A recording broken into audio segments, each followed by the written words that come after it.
I mean, that's a guy that we all thought was a shoo-in to make the All-Star team. I mean, especially in the East Division where he leads, he's top 5 in every category. He's second in home runs, second in RBIs, first in slugging, and for him to not make the All-Star team is extremely surprising. I was, almost spit out my coffee when I saw that this morning. They did put him in the home run derby, if that's a consolation, but I thought Scott deserved an All-Star appearance. He's, arguably been this team's best player the last couple of weeks. Firebirds will go up against the Brewster Whitecaps for the 4th time this season. They've got 2 All-Stars in the middle of their lineup with Mickey Gasper and Michael Curry, both making the East team. Firebirds won the last 2 against Brewster. And Tyler, how does Orleans continue their winning ways against the Whitecaps? Well, it all starts with the man on the mound, Chandler Day. He's been it seems like there's a little bit to be desired so far in his starts after being one of the more heralded players coming in, but he's only made 1 start this season, and it seems like there's still a little bit more in him. We have yet to see the best of Chandler Day, and I think that if we see Chandler on his A game today, this is going to be a really tough game for Brewster to overcome, and it's going to start with first pitch strikes. We saw in the last game that he played in that also was against Hyannis. He just was not having an easy time finding the zone, and he walked a couple guys, which was very uncharacteristic of him, and if he can alter that today, I think he'll be all right out there. The Firebirds as a team lead the Cape League still in ERA with a 2.72 mark. The only team that can really come close to them, however, is Brewster with a 3.118 ERA. Matt, what do the Firebirds need to do offensively tonight to have a chance against this very good Brewster pitching staff? I think just what they've been doing, put together good at bats. We saw last night they scored 5 runs on just 2 hits, and that it starts with patience at the plate. It started with aggressive base running. Scored two runs on wild pitches, stole some bases to put themselves in scoring position, and really worked Katuitt starter Jason Billis last night, where he walked 4 batters, hit another, and it's that patient approach at the plate that has paid off for the Firebirds as of late. And going up against another tough lefty today, I think it's about putting together good at bats, making him work, and really trying to find that pitch to drive. Brewster not a weak team offensively either. We mentioned the 2 All-Stars in their lineup, as well as A.J. Graffinino, who, talking with some members of the Brewster organization before the game, he thought that he should have been an All-Star as well. So if you're Orleans, who do you look out for in the Brewster lineup?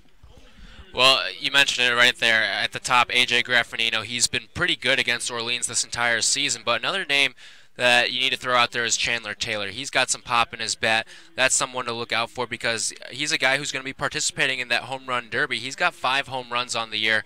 And then also Mickey Gasper, who you mentioned, an all-star. He's gone deep here at Eldridge Park, so he's another name that can certainly hurt the Firebirds offensively, and Chandler Day is going to have to try to work around and get the best of these guys in today's game. As we wrap up our pregame, I turn to you, Matt, and Chandler Day, making only his 2nd start of the season.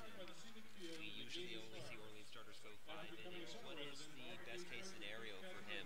Because the last time he was out there, he was in kind of an abbreviated starter's role, if you can say that. After a rain delay pushed his start back, he just pitched 3 innings against Hyannis. So what are you looking for out of him today in the starter's role? I'm looking at him to beat Chandler Day. I mean, he came in as the guy, projected one of the top college arms in next year's draft, and he's kind of been the forgotten guy. We talked about the 4 All-Stars, and most of us assumed that would be Day.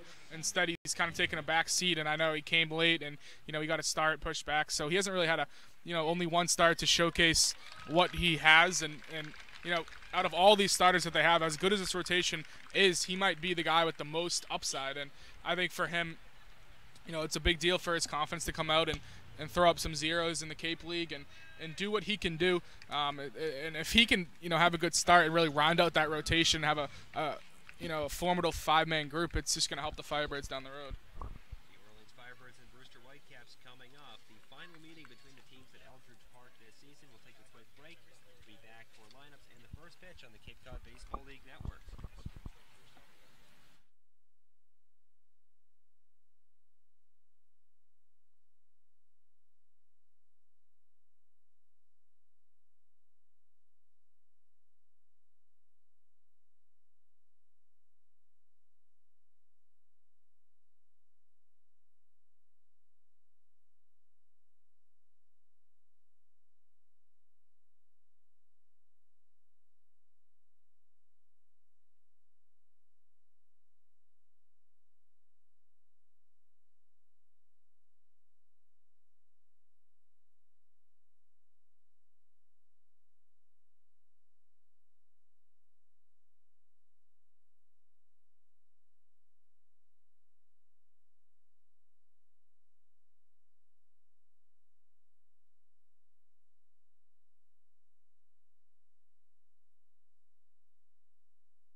Back at Eldridge Park in Orleans, Massachusetts, it's game number 28 of the 2017 Cape Cod Baseball League season. The Orleans Firebirds getting ready to take on the Brewster Whitecaps for the 4th time this season and the 3rd and final time at Eldridge Park during the regular season. The starting batting order for the Brewster Whitecaps this evening looks like this. Leading off and at shortstop is A.J. Graffinino. He's from Washington. The right fielder from Alabama, Chandler Taylor, bats second. Batting in the 3 spot is Mickey Gasper. He's the catcher from Bryant. In the cleanup spot is Michael Curry, the designated hitter from Georgia. Nick Dunn out of Maryland plays second and hits 5th. Kyle Datrace out of North Carolina is at 3rd, batting 6th. Hunter Bishop out of Arizona State is in the 7th spot. He's in center field. Julian Infante, the first baseman out of Vanderbilt, bats 8th. And Marty Costas out of Maryland bats 9th. He is in left field, and they all go up against Chandler Day, who for the Firebirds will be making only his 2nd start of the season, his 4th appearance. He's 1-0 with a 3.11 ERA. The defense behind him looks like this. Lars Newtbar at first, Ethan Paul at 2nd, Jax Groshans at 3rd, and Romy Gonzalez at short. Left to right is Brandon Riley, Jimmy Herron, and Nico Decolati, with Austin Hale doing the catching for Day, who, as we mentioned in his last appearance, had his start pushed back because of rain and ended up pitching 3 innings in relief against the Hyannis Harbor Hawks, a game that the Firebirds lost 2-1. Firebirds in their home white vests with red sleeves, white pants, white hats with red brims. The Whitecaps in their gorgeous teal away jerseys with white pants and teal hats with navy brims. We're just about ready to go. A.J. Graffinino, the shortstop from Washington, will dig in. He's batting .305, no home runs, and 7 RBIs on the season. A player who we mentioned in the open could have easily been an all-star. He has been one of the more consistent hitters in this Brewster lineup. He will dig in from the left-hand side to start the game against the tall right-hander Chandler Day, who clears off the mound, and he is ready to go. First pitch is slated for 7:05 as Day peers in.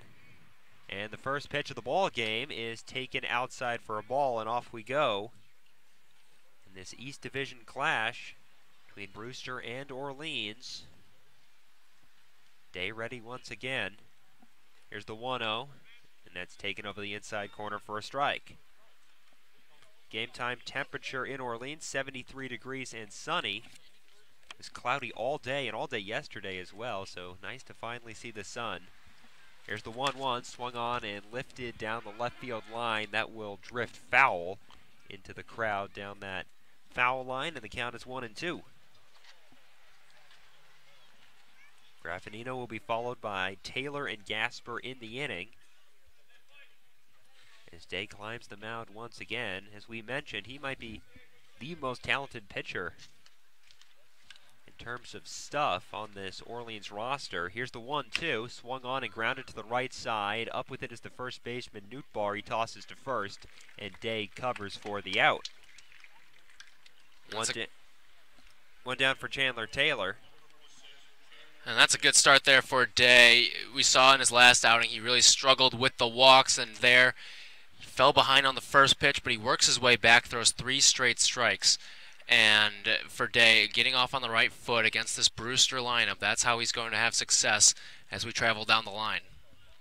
Taylor hitting .241 with 5 home runs and 13 RBIs. First pitch from Day is taken for a strike. Taylor also participating in the Home Run Derby, one of 3 representatives from the East Division, along with Romy Gonzalez and Steven Scott, both from Orleans. Here's the 0-1 pitch. That is taken for a strike. A breaking ball drops in at the knees, and it's quickly 0-2. The average hasn't been there for Taylor, but the home runs certainly have. Here's the pitch, swing and a miss, and a ball down and away. And that's strikeout number 1 for Chandler Day, as down goes Taylor. And there's 2 outs here in the first inning. And if there's one thing that's Taylor's struggled with this season, it is the strikeout right there, as you mentioned. That's his 23rd on the year, although that isn't the worst on this team.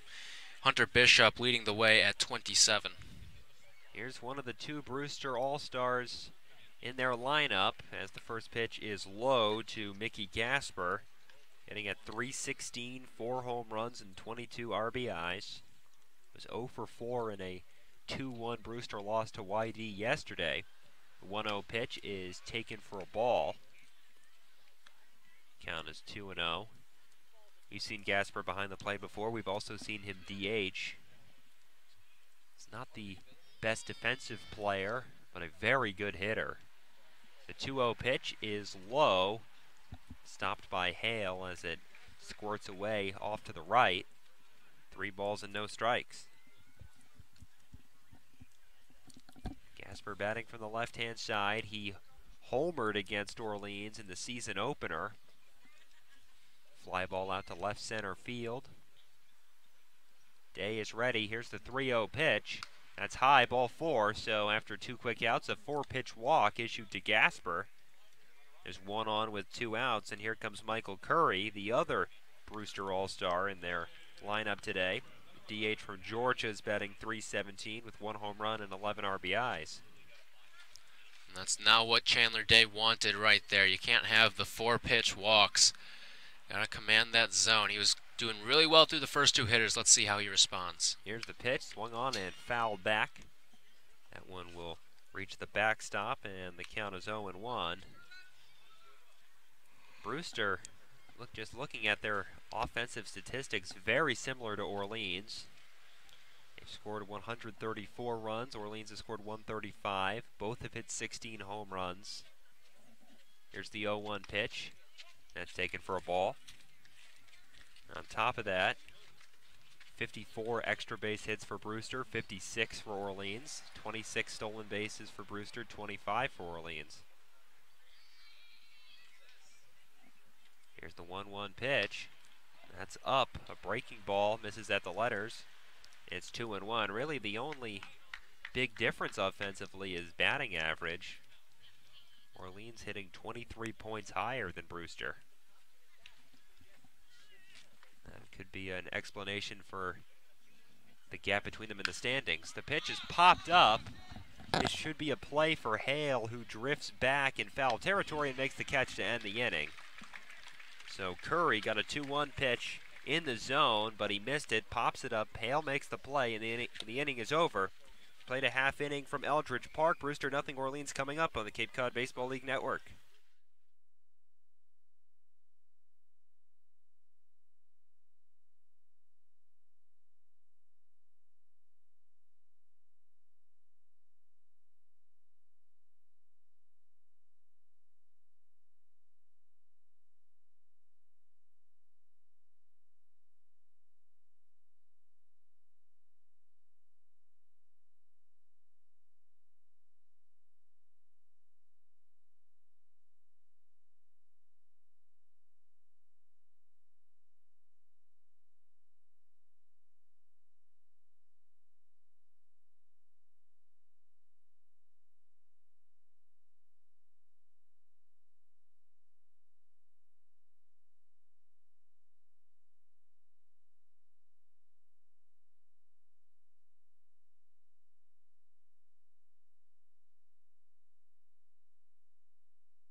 Back in Orleans, we move to the bottom of the first inning.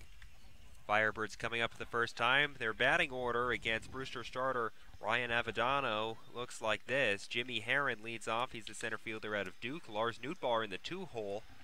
He's the first baseman out of USC. Nico Decolati out of Loyola Marymount is in right field batting 3rd. Romy Gonzalez, the shortstop from Miami, bats 4th. Ethan Paul from Vanderbilt is at second base batting 5th as he drops down from the 2 spot. Jack Scroshan's in the 6th spot. He's at 3rd base and plays his college ball at Kansas. Brandon Riley out of North Carolina bats 7th. He's in left field.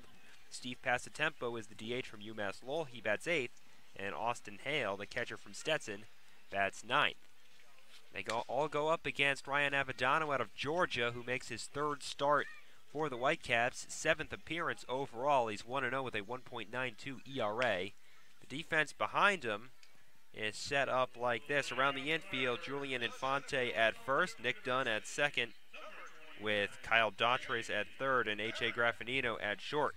Left to right is Marty Costas, Hunter Bishop, and Chandler Taylor, while Mickey Gasper does the catching for Avadano, who will face Jimmy Herron, one of 4 All-Stars in the Orleans lineup tonight. Batting .360, 2 home runs, 10 RBIs.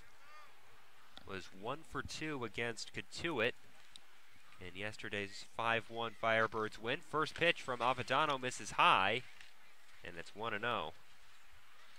Avadano, a tall left-hander, which has chased Steven Scott from the lineup tonight. Here's the pitch, swung on and ripped up the middle. That's a base hit.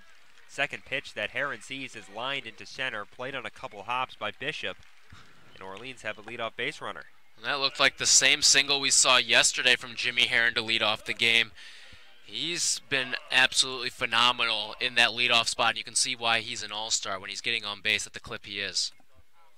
Here's Nootbaar, hitting at .257, no home runs, 2 RBIs. That's from the left-hand side.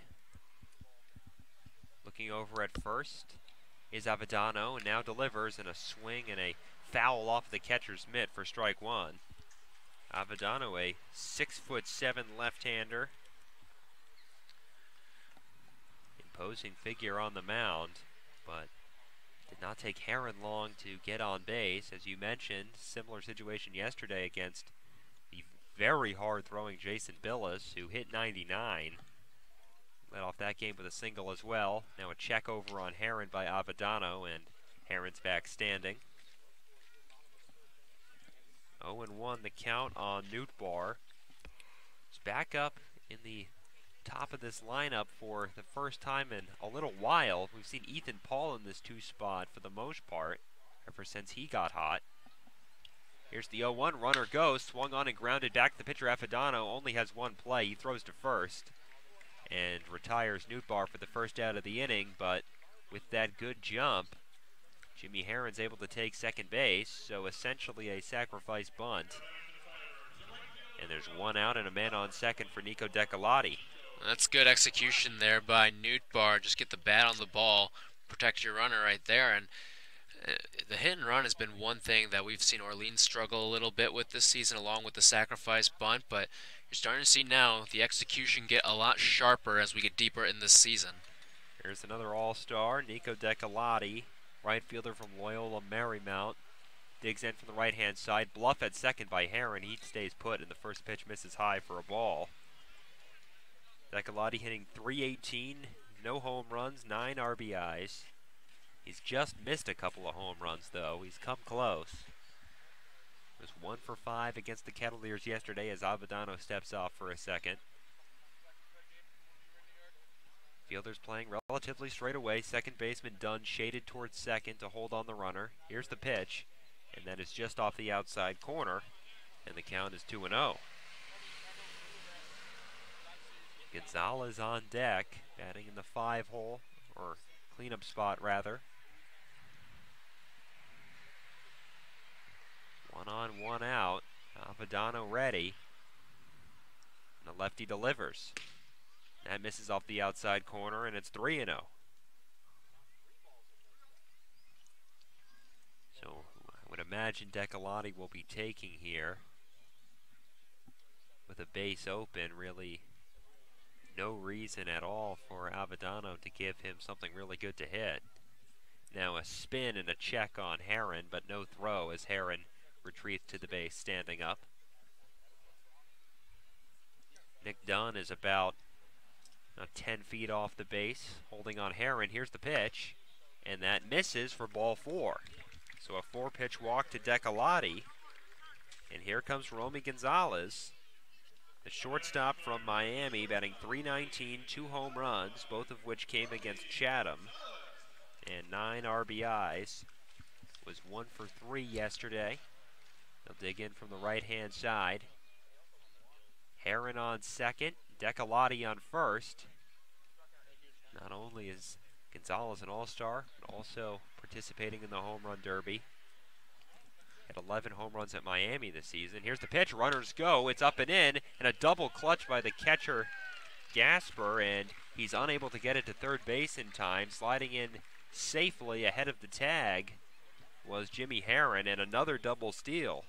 Looked like Gasper had some trouble with the transfer there. Couldn't get it cleanly out of his mitt. It would have been a close play if he had gotten it right away. That pitch was perfectly placed. That was inside on the righty Gonzalez, leading the catcher Gasper towards third base. But Mickey just couldn't get a clean handle on the ball. And luckily for Orleans, they got two in scoring position. Here's the 1-0 pitch. It's taken up and away. 2 balls and no strikes on Gonzalez. We've seen Orleans pull that double steal off quite a bit as the season's gone on. We saw it happen yesterday against Catuit, usually when Herron is the lead runner. He's got good speed. As he swipes third base there, leads the team in stolen bases actually. Got 9 now on the season. Gonzalez second on the Firebirds in that category. Digs in from the right-hand side. Here's the 2-0. That's up and off the glove of the catcher Gasper, and in to score is Herron. With the first Orleans run, it's 1-0. That will be a pass ball, a fastball just above the letters of Romy Gonzalez. It looked like it almost caught Gasper off guard as he reached up, was unable to hold on to the ball. It squirts out of the webbing, and the Firebirds are in front. Well, we have heard that Gasper is not a exceptional defensive catcher. We see it right there. That's a ball that should be handled. Counts 3-0 on Gonzalez. Here's the pitch and a big swing and a miss. He had the green light and he swung right through it. The count is 3-1. That's an interesting green light there for Gonzalez. Pitcher Avedano had thrown 7 straight balls before that one. Romy given free rein. Here's the 3-1. Swung on and ripped into deep left center field. That sends Bishop back, still going back at the fence, and he makes the catch right in front of the bunting in deep, deep left center field. Scoring easily from third is Decolati, and it's 2-0. That ball was hit close to 400 feet in the air, but hit it to the wrong part of the ballpark, as it is a cavernous center field here at Eldridge. But it does get the job done as Decolati scores from third, and the Firebirds have a 2-0 lead. And you mentioned hit in the wrong part of the ballpark, just hitting the wrong ballpark in general. At every other stadium, that ball is way out of here, but he sent Bishop to one of the deepest parts of this field, and he still almost got it out of here. You see why he's in the home run derby right there. Ethan Paul now takes a ball up and away. Ethan Paul leading Orleans in batting average, hitting .364 coming in. He's also an all-star, 2 home runs, 11 RBIs. Here's the pitch, and that misses high at the letters. 2-0. Some control problems for Ryan Avedano against the last 3 Orleans hitters. 2 balls and no strikes on Paul, batting from the left-hand side. Avedano kicks and deals, and that misses high again. Maybe a little outside as well. Count runs to 3-0, so ever since Nootbaar grounded out on an 0-1 pitch, Decolati, Gonzalez, and Paul have all seen 3 balls. 3-0, Avedano ready, here's the pitch. That misses high. Second walk of the inning issued by the Brewster starter. Ethan Paul is aboard, and here comes Jax Groshans. We'll get a conference on the mound. While we have a moment early on, update you quickly on what else is happening in the Cape League. As the season progresses, standings start to mean more and more. Wareham on top of Catuit, 1-0. Hyannis and YD are now tied at 3. The Red Sox led that game. They're tied now in the bottom of the 8th inning. Chatham on top of Harwich, 3-0. They're in the top of the 7th. Bourne blanking Falmouth, 4-0. They're in the bottom of the 4th. It's 2-0 Orleans. A passed ball scored Jimmy Herron, and a sacrifice fly to deep left center field by Romy Gonzalez scored Nico Decolati. Firebirds are in front, looking to start another win streak. They broke a 2-game losing streak against the Kettleers yesterday to grab their 33rd and 34th points of the season. Runner on first, 2 outs, are ready to go again. Here's the pitch to Groshans, and that's over the inside corner for a strike. Groshans hitting at .306, 3 home runs, 13 RBIs.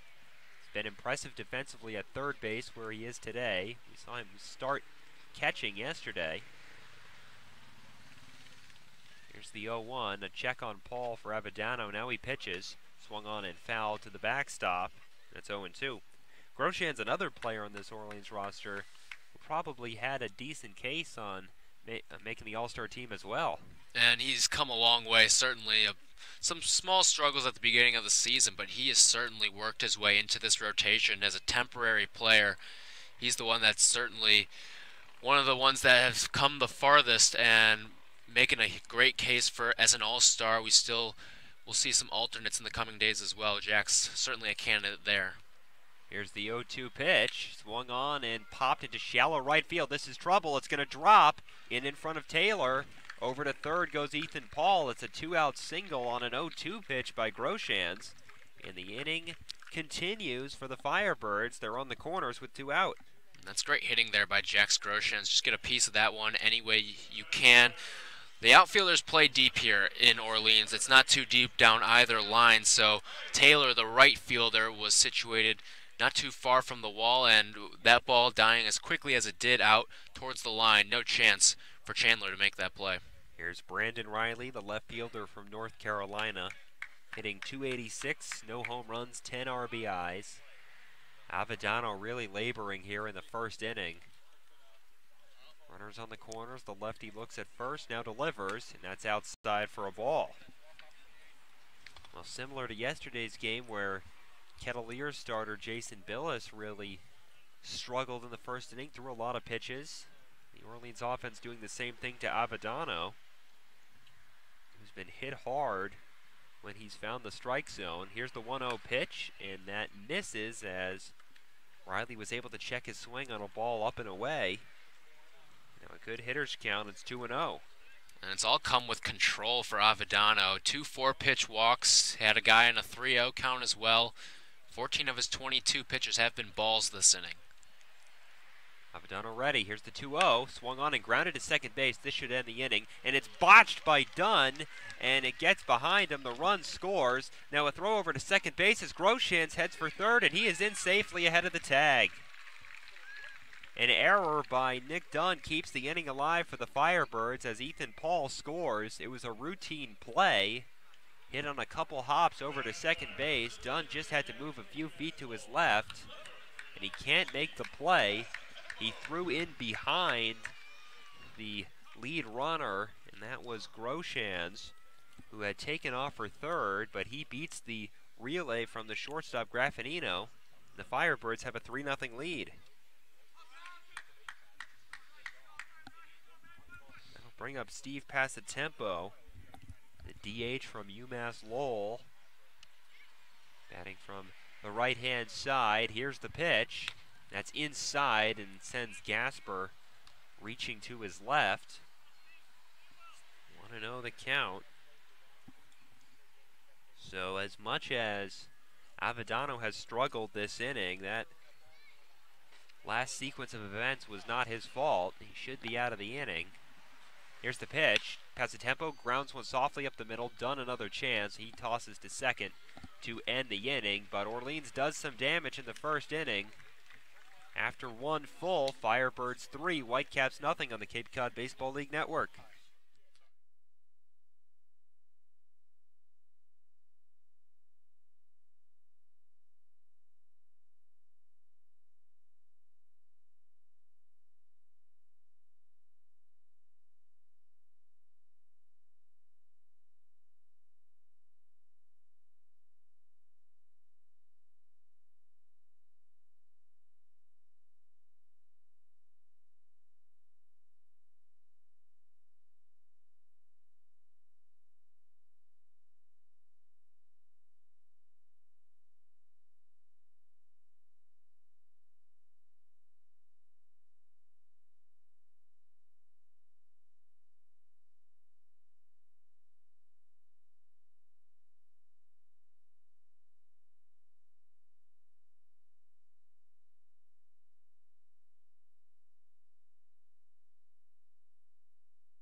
Back in Orleans, we move to the top of the second inning. 3-0 Firebirds. Run scoring on a pass ball, a sacrifice fly, and an error. Orleans is in control, and they've given a decent cushion to Chandler Day, who faced 4 batters in the first inning. He returns to the mound with a 3-run lead. They'll face Nick Dunn, who is responsible for one of the Firebirds' runs. First pitch is over the outside corner for a strike. Booted a routine ground ball hit over to second base, which allowed Ethan Paul to score. Here's the 0-1 pitch, swung on and grounded to second base. Paul is up with it, and he fires onto first a little high, but pulled down by Nootbaar for the first out of the inning.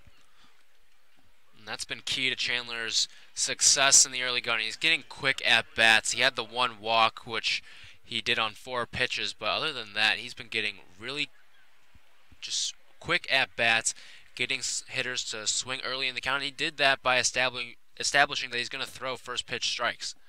Here's Kyle Dautris, third baseman from North Carolina, batting at .264, no home runs, 5 RBIs. First pitch is up and in for a ball. Want to know the count on the right-handed hitting Dautris? So far, Day's done a good job of getting quick outs. Here's the pitch, and that one misses below the knees. It's 2-0. No batter has seen more than 4 pitches for Brewster. Here's the 2-0 pitch. That's taken for a strike. Fastball just above the knees that time, and it's 2-1. Dautris will be followed by Bishop, who had to run a long way to reel in a deep sacrifice fly by Romy Gonzalez in the first inning. Count is 2-1. Day delivers. That's taken for a strike. Another fastball. It's even. 2 balls and 2 strikes. Day having good command of that fastball in the early going. That's been the difference between his outings, the ones that have been successful and the ones that haven't been. 2-2 the count. Here's the pitch, and that's down and away for a ball. 3 balls and 2 strikes. The count is full. Those 3 runs for Orleans should mean a lot. They have won 2 of the 3 meetings with Brewster, but have yet to score a high amount of runs. Here's the pitch, swung on and ripped foul down the left field line. Most they've scored against Brewster this season is 5 in a 5-1 win here at Eldridge Park. We're held to only 1 run in the opener, and of course got that phenomenal pitching performance at Stony Brook Field in a 3-0 win. The 3-2 misses down and in, and Dautris draws the second walk for the Whitecaps. He'll take his base. It'll bring up Hunter Bishop out of Arizona State. The center fielder's hitting .209. No home runs. He's driven in 8. Bats from the left-hand side against the right-hander Day, who issues his second free pass of the evening. Taylor, or rather Gasper, walked back in the first inning. Now a quick check over at Dautris, who dives back head first. Bishop digs back in. Day is ready, the right-hander at the belt. And the pitch taken off the outside corner, ball 1.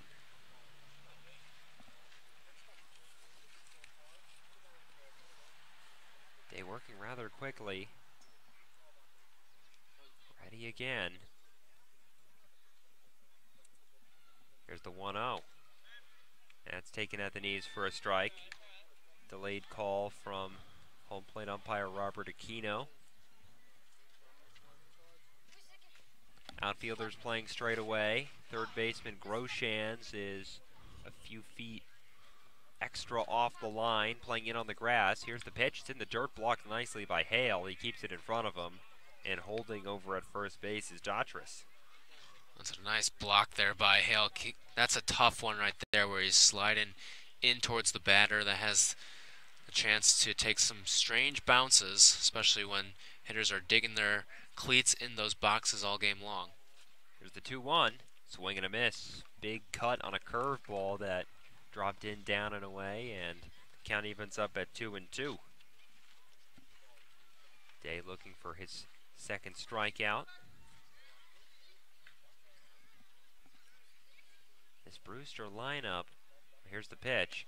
That's down, runner goes, the throw down to second base. They should get him by plenty, and not in time according to the second base umpire, as getting his hand in ahead of the tag was Dautris. No argument by Romy Gonzalez. It was a bit of a delayed jump over at first base. It looked like the ball was in Hale's glove before he really got going out to second base. But a good slide gets him in, and there's a runner on second with one out. Now the 3-2 pitch, swung on and grounded to the right side. Play made by Paul, who fires on to first for the out. So on what could have been an inning-ending double play, there is now 2 out, and a runner at third, and here comes Julian Infante. That's just the little small ball things there that make a difference. As you mentioned, we could see this inning at an end right now, and the way that Paul's been at second and Gonzalez at short lately, that's probably a 4-6-3 double play right there, but instead you got a runner on third now. A chance to cut into this Orleans lead. Was I imagining things? Did you see kind of a delayed steal there? No, I saw the same thing. Here's Infante. He takes one down and away. The right-handed hitting Infante plays his college ball at Vanderbilt. College teammate of Chandler Day, hitting .226, no home runs, 6 RBIs. In his second year with Brewster. Was not here at the start of the season, though, with the Commodores in the College World Series. Here's the 1-0 pitch, and that misses below the knees. It's 2-0. Number 9 hitter Marty Costas on deck. Brewster looks to start chipping away at this Orleans lead. They've dug themselves a 3-run hole as we play in the top of the second inning. Day ready, here's the pitch. Swung on and ripped foul off the screen down the left field line. 2-1. Fonte swinging out of his shoes on a 2-0 pitch that was inside. He got around on it just a little too much. He fouled it off. So Day will peer in. Day and Infante, 2 of many Vanderbilt players on the Cape. We see that every year, though. They do send a lot of players up here. Here's the pitch, swung on and fouled off of the bat of Infante. It looked like he fouled that straight into the ground. It came up and hit his bat on the backswing. And the count is 2-2.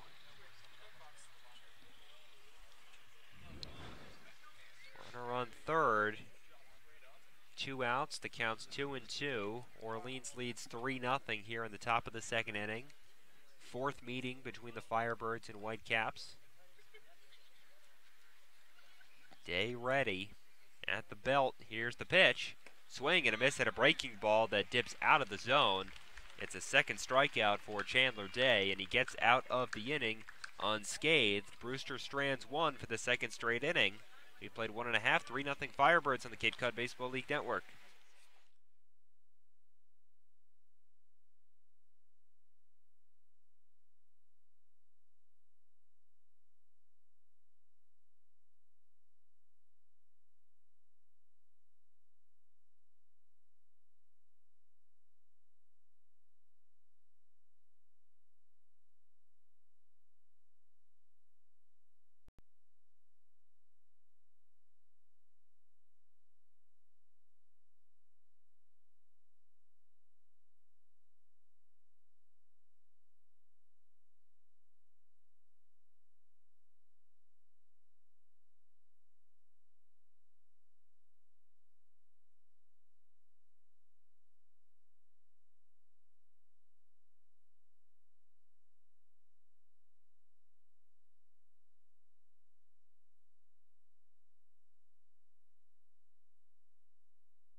Back at Eldridge Park, move on to the bottom half of the second inning. Firebirds lead 3-0.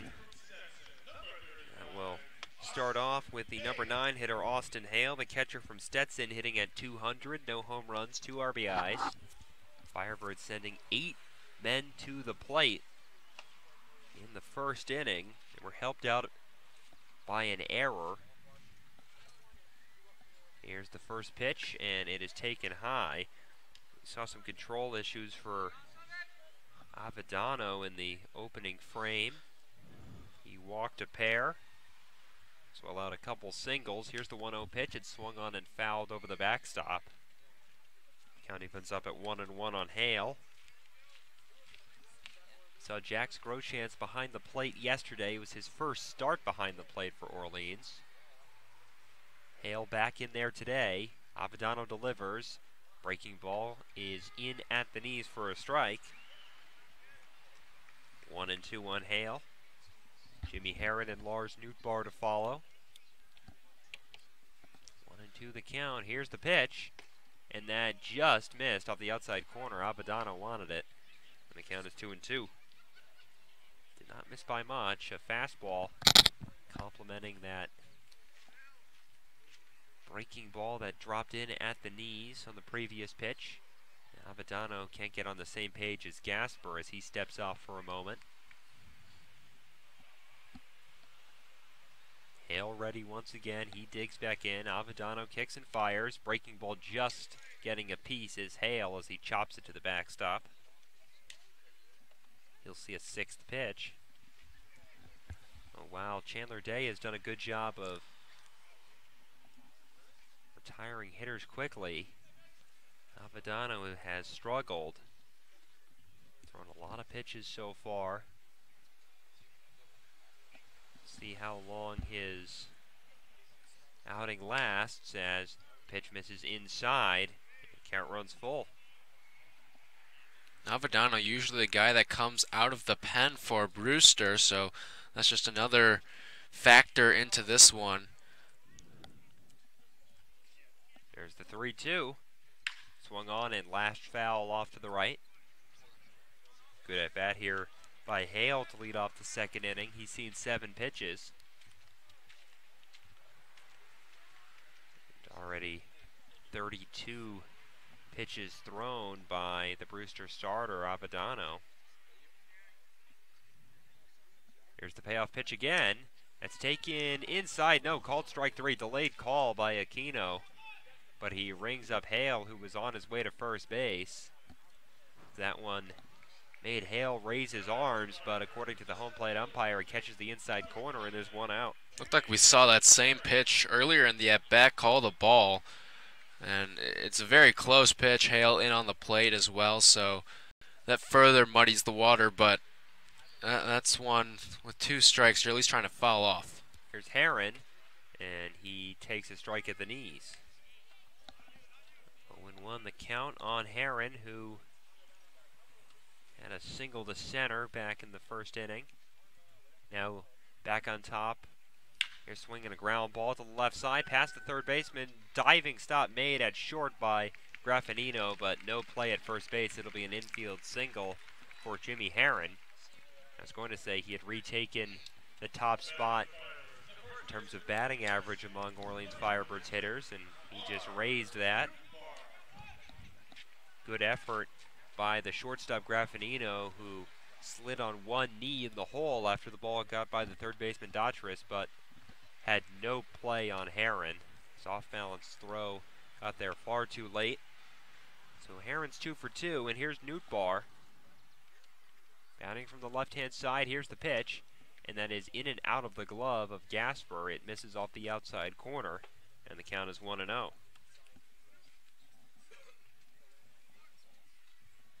Nootbaar grounded out to the pitcher on a hit and run back in the first inning.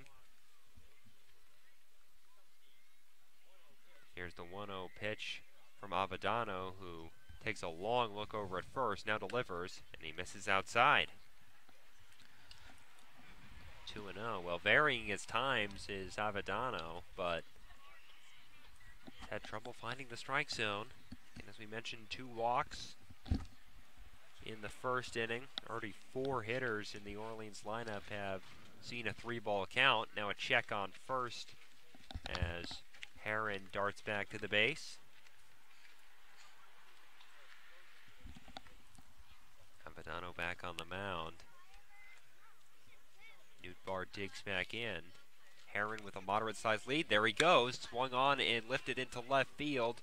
Moving in is Costas. He's got it sized up and makes the catch.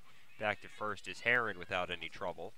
Another hit and run put on as Herron peered in after taking off. Making good contact again was Newtbar, but he lifted it in the air. So retreating to first is Herron, and there's 2 out. We're seeing Orleans being very aggressive, trying to steal bags in the early going. And talking with Kelly Nicholson, he said that's one of the big things that's been a difference between some of his previous teams. They're not stealing a ton of bases, Orleans, this season, coming into today at 9th in the league, but that's certainly changed in the last 2 weeks. First pitch to Decalotti is swung on and lashed foul off to the right. That's right into the crowd. A decent-sized crowd tonight. Thought we would get a fair amount of people. It's one of the larger crowds. Maybe not quite a 4th of July size, but very good for this time of year. Swing and a miss by Decalotti on the 0-1 pitch. It's a nice Saturday night too. It's very nice. We were here before the game, you know. It was cloudy all day. Good day to come to the ballpark. Probably a lot of people stuck inside most of the day. There's a fair amount out in the outfield as well. Yeah, leaning over the fence out in right and left center field. Here's the 0-2 to Decalotti. Swung on and fouled off again to the right. Stays 0-2. Herron's on first. 2 out in the inning. Orleans leads 3-0. 3 runs in the opening frame.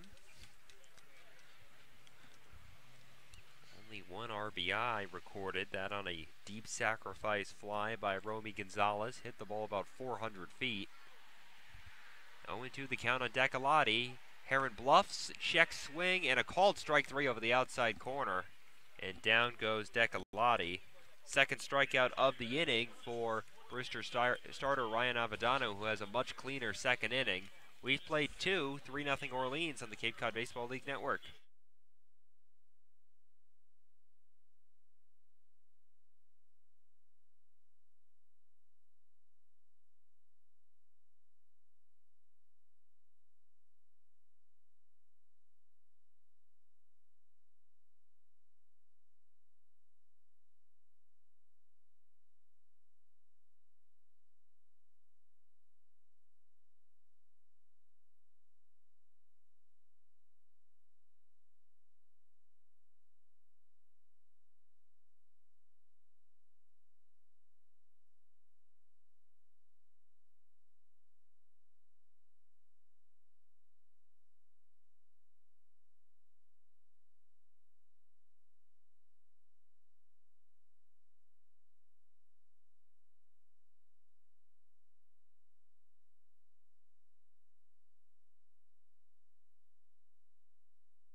Back at Eldridge Park, we move to the top of the 3rd inning. Firebirds on top 3-0.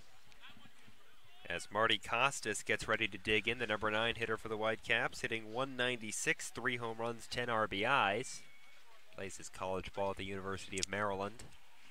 Faced Chandler Day, who has faced 8, walked 2, and not allowed a run. Right-hander kicks and deals, swung on and grounded to short. Charging is the 3rd baseman, Groshans, who overthrows first base. It's pulled down by Newtbar, but he was off the base, and Costas reaches on what should be an error as Groshans cut off the ground ball to the shortstop Gonzalez. And for the moment, at least, they're going to give a hit to Costas. Firebirds might have gotten that out if the throw was a little bit lower, but I suppose the official score has determined that Costas would have beat it.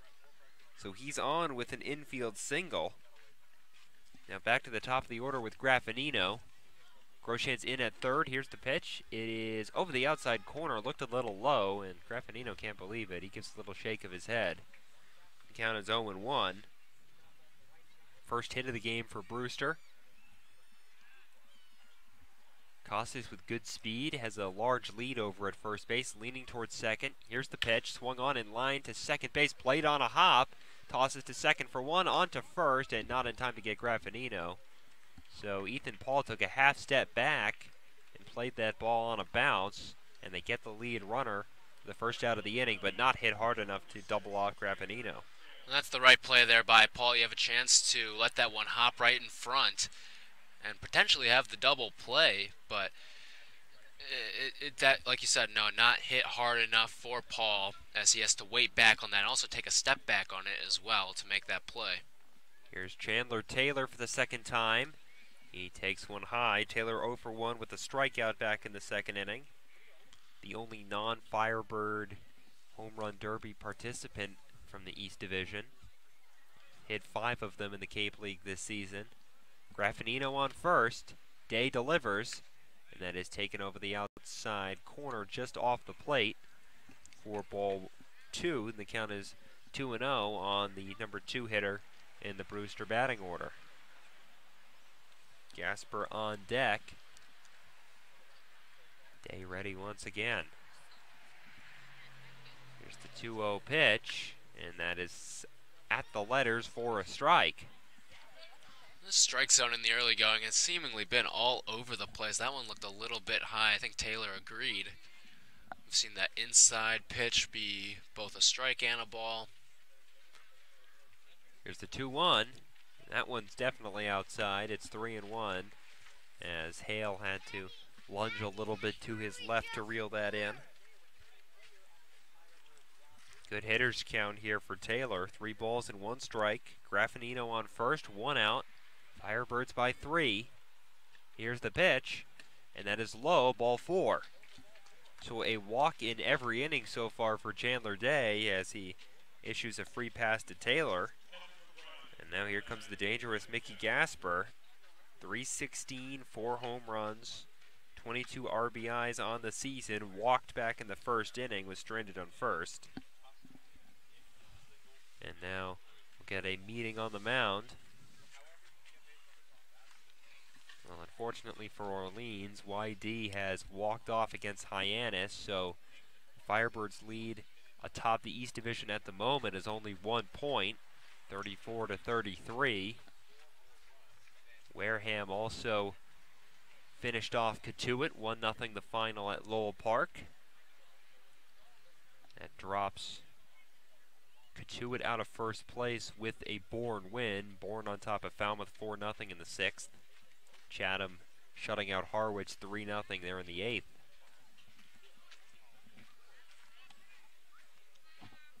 Gasper will dig in. Tough situation for Day.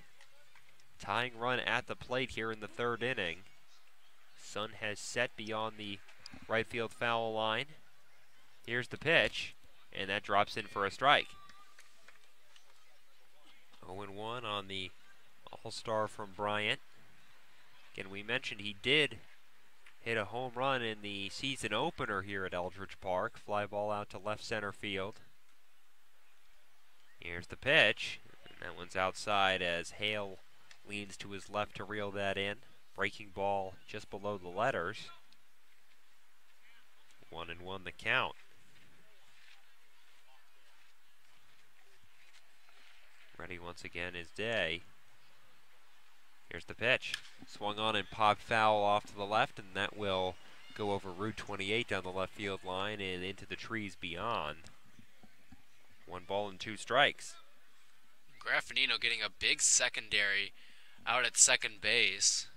If he gets a jump on something, anything hits the outfield, probably scores him.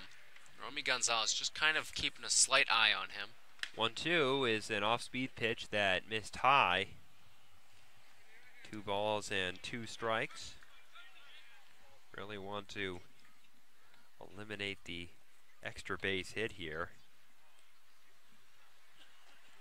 Gasper has 9 of them, 5 doubles, 4 home runs. His time is called. Leads the team in doubles, and second to the guy on first base, Chandler Taylor, in long balls. Ready again is Day. Takes a look at second. Here's the pitch. That's outside.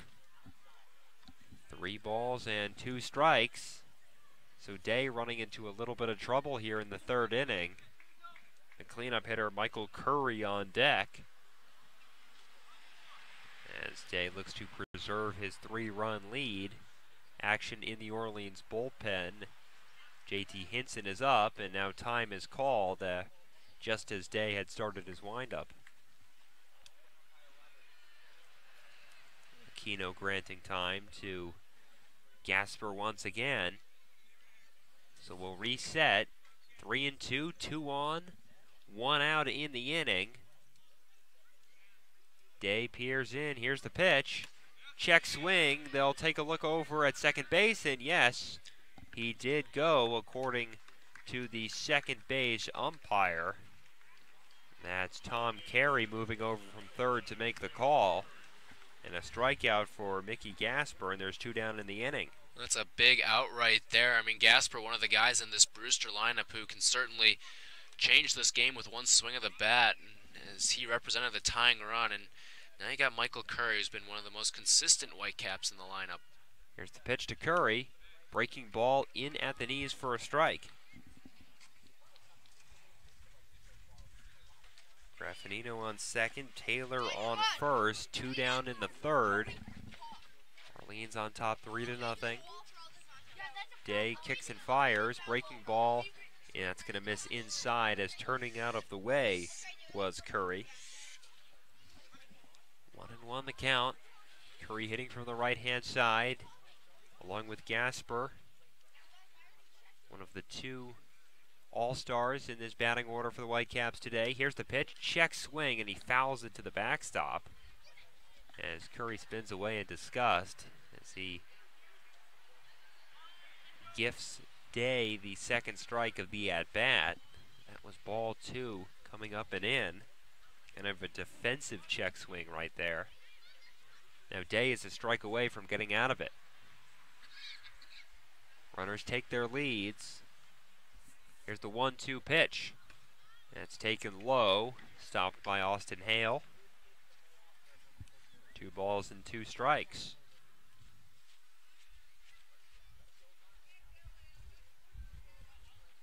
Day has eclipsed 50 pitches, having more trouble here in the 3rd than he has in previous innings. Here's the 2-2, swung on and fouled off by Curry. Still 2-2. For Orleans, it will be 4, 5, 6 hitters, Gonzalez, Paul, and Groshans. We will see in a moment if they'll still have that 3-run lead. Here's the 2-2 pitch to Curry. Swung on and grounded sharply foul wide of 3rd. Good battle put together by Curry. You'll see a 7th pitch right here. Graffinino out on second base. Big lead over at first for Taylor, who walked. Inning got started by an infield single off the bat of Marty Costas. Still the only Brewster hit so far. Here's the pitch. In the dirt, checking his swing was Curry, and they'll check down to first base, but no swing, according to Vicente Medina, the first base umpire. So the count is full once again. Runners will be off on the pitch with 2 outs in the inning. If Curry can get on, Nick Dunn would hit. Right-hander Day is ready, and now time is called by Curry.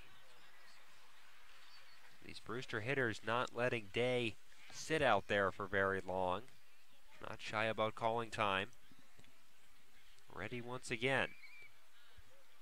Day ready at the belt. Runners go. Here's the pitch. Swung on and popped up on the infield.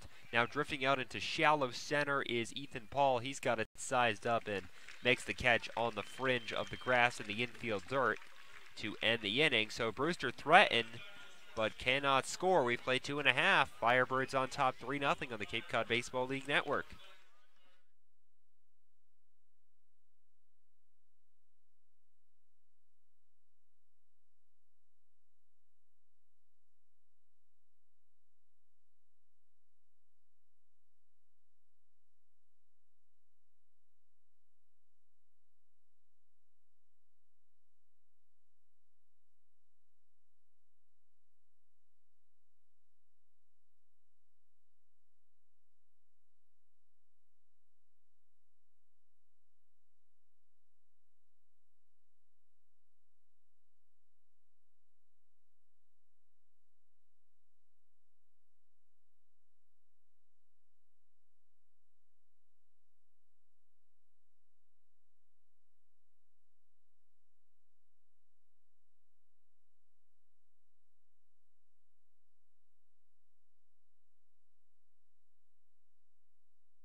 Back at Eldridge Park, moved to the bottom of the third inning. Chandler Day is able to preserve the 3-run Orleans lead. Romy Gonzalez, Ethan Paul, and Jax Groshans are due up as Gonzalez, who hit a ball about 400 feet, digs in. He swings in, hits a fly ball into deep right field. That sends Taylor back, still going back at the fence, and that ball is gone into the Orleans bullpen. Third home run of the season for Romy Gonzalez. He proves why he is in the home run derby. He launches one to the opposite field, and the Firebirds extend their lead. It's 4-0. That really should be Gonzalez's second home run of the game. You mentioned the deep drive that he had back in the first, and now with all 3 of Gonzalez's home runs, they've actually all gone the opposite way. It just shows that he's got power to all fields, and he showcases that right there. So a solo home run leads off the inning. Here's Ethan Paul. He takes up and away. 3 home runs, 10 or 11 RBIs rather now for Gonzalez, as he had a sacrifice fly back in the first inning. Second pitch to Paul misses high. It's 2-0. We wonder how long Brewster will stick with Avedano. He was much better in the second inning after struggling in the first, but off to a rough start here in the third. The lefty fires. It's taken outside, and it's 3-0. So Orleans in a good spot ahead 4-0, and that shutout inning by Day looks huge right now. Here's the pitch, and that's over the outside corner for strike 1. 3-1 on Paul. He walked and scored a run back in the first. Now second on the team in batting average after Heron's gone 2 for 2. Now he takes up and in for a ball, and a second walk issued to Ethan Paul. So the first 2 have reached for Orleans. One of them's already in to score. Now here's Jax Groshans, who singled in the first. Stranded at third, however. He'll dig in from the right-hand side. 1 on, nobody out, 1 in. 4-0 Firebirds in the bottom of the third. Romy Gonzalez with the 17th Orleans home run of the season. Avedano takes a look at first, now delivers. Swung on in a chopper past the third baseman and the shortstop and into left field. Dautris made a dive, and he could not reel it in, and it gets past Graffinino as well, who followed up in the hole. And Jax Groshans has his second hit of the game to single to left. And they're on first and second, and that will bring up Brandon Riley. looking out at the Brewster bullpen. It does not look like anyone's warming, so the Whitecaps playing a dangerous game here. Orleans has a chance to really blow this open. First and second, nobody out. Riley reached on an error by the second baseman Nick Dunn in the first inning. A run scored on the play. Here's the pitch, showing bunt. He drops it down the third base line, but it's foul. And the count is 0-1. And Riley showed late there in that pitch. It looked like he was almost trying to drag that one for a split second, but didn't get a huge break out of the box. I don't know if that was because of the foul ball or that he's actually trying to sacrifice bunt, but usually with a sacrifice you're showing a little bit early than when Brandon did right there. 0-1 the count. Runners on first and second. Now a check at second base and almost thrown into center field. A nice play was made by the shortstop Graffinino, reaching over the diving Paul to reel it in. No tag applied. So Avedano will reset. Small lead over at second base by Paul. Here's the pitch, showing bunt again and taking a breaking ball down and away is Riley. 1 ball and 1 strike. And that time he shows a little bit earlier, so it is the sacrifice that we're seeing right here, although we have seen a couple of Orleans batters end up on first base as a result of these sacrifice bunts. 1-1 the count.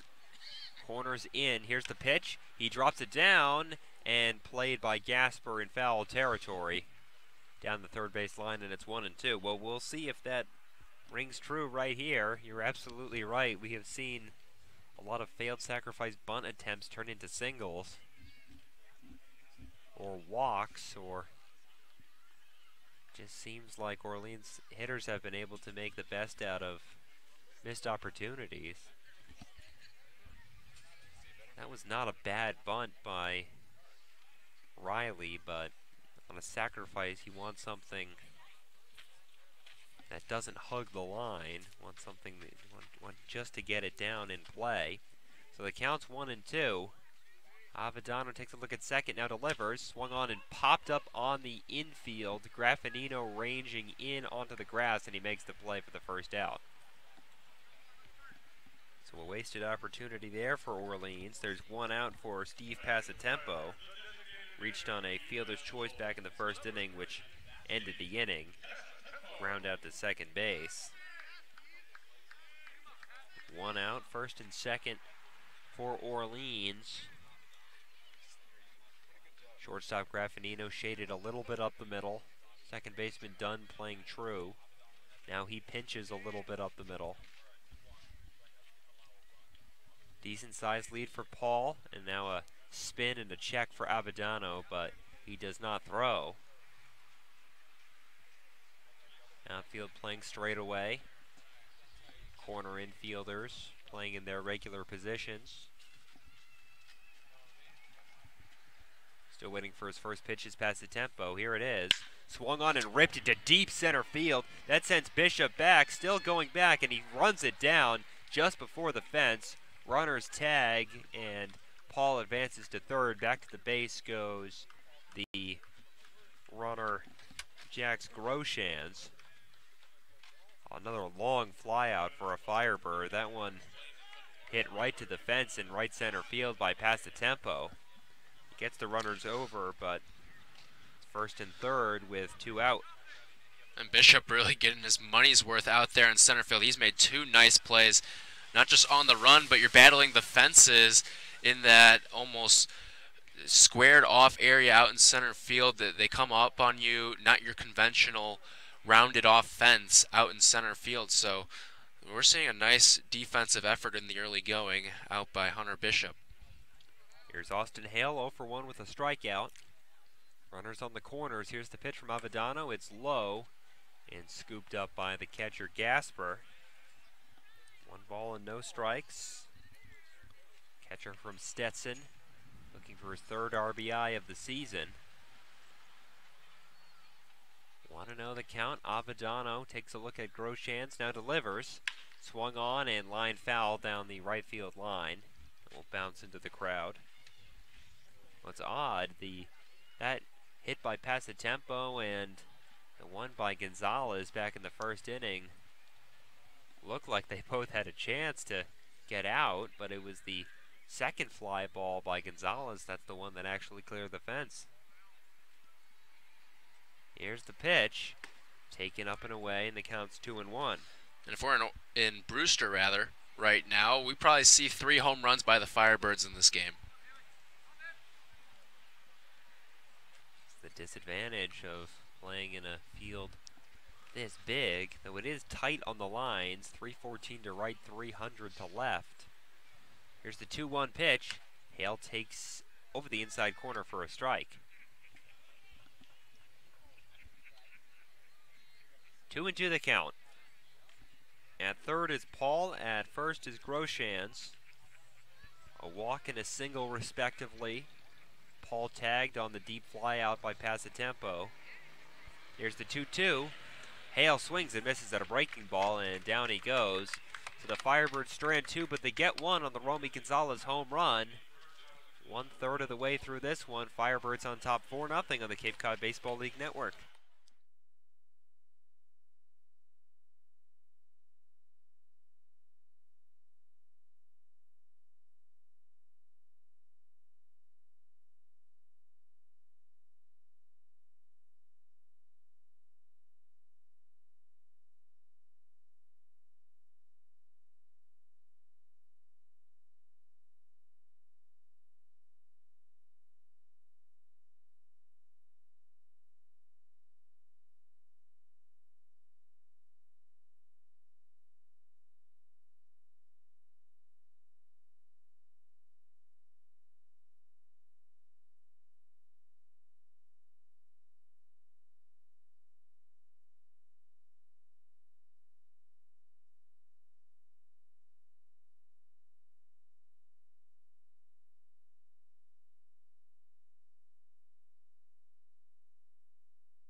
Back at Eldridge Park, we move to the top of the 4th inning.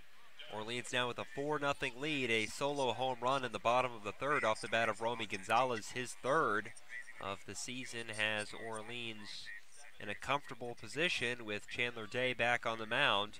Worked out of trouble in the 3rd, stranded runners on 1st and 2nd. The first pitch to Nick Dunn is in for a strike over the outside corner, and another look back by a Brewster hitter.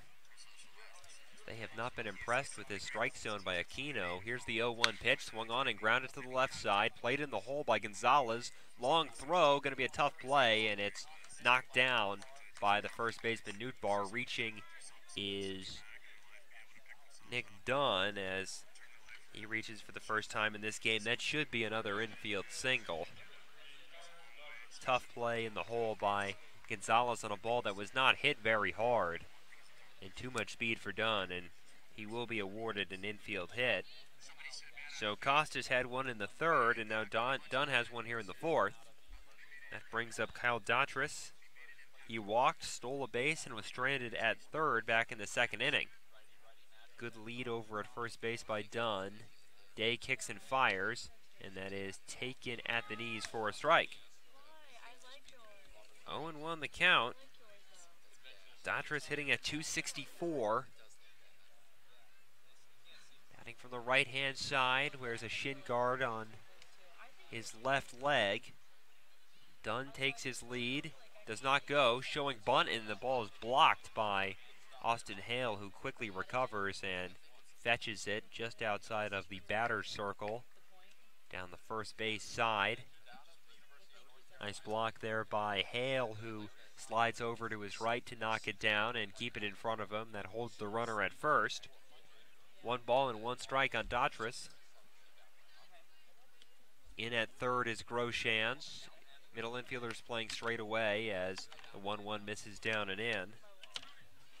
2 balls and 1 strike as Daughtris steps out, kicks off his cleats for a moment. Dunn takes his lead once again. Ready is Day. Now the pitch. Taken inside, and the count runs to 3-1.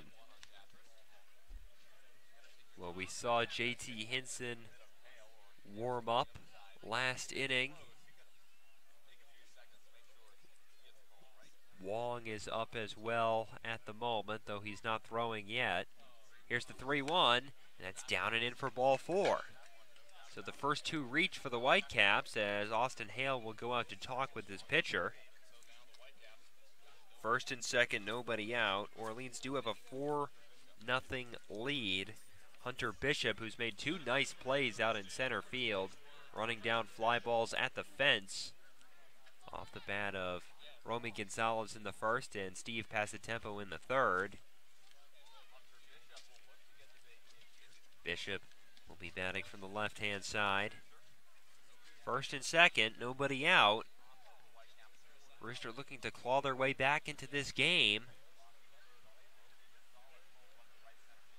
Ready is Day. Here's the pitch. Taken over the outside corner for a strike. Another game has gone final. Chatham with a 3-0 win over Harwich. So Chatham is now only 1 point behind Brewster for third place in the East. Harwich 7 points out of a playoff spot. And the pitch is over the outside corner for a strike, and it's 0-2. 2 fastballs right on the black, away from the hitter Bishop by Day. Now he's in control. Be a big out here. Ready at the belt. Runners take their leads. Here's the pitch. That's down and away. Picked up off the dirt by Austin Hale with the backhand. 1-2 the count. Looks like we have Parker Kelly, right-hander out of Oregon, who is working for Orleans in the bullpen. Here's the 1-2 pitch. Down and away again. Again picked with the backhand by Hale. 2-2 the count on the center fielder from Arizona State. Grounded out to second, back in the second inning. Day ready, takes a look at second, now delivers. Swung on and popped up left side, and that will get out of play. Count stays 2-2. So Day, who cruised through the first and second innings, walked 1 in each frame, but other than that had no trouble. Allowed 3 to reach in the third, stranded 2 and did not allow a run, and now has allowed the first 2 to reach here in the fourth as his pitch count has ballooned. Here's the 2-2. That's up and away. Count is full. Another long at-bat by a Brewster hitter here. Double barrel action in the Orleans bullpen. We'll see how long Day has out on the mound. First and second for Brewster. Here is the payoff pitch from Chandler Day.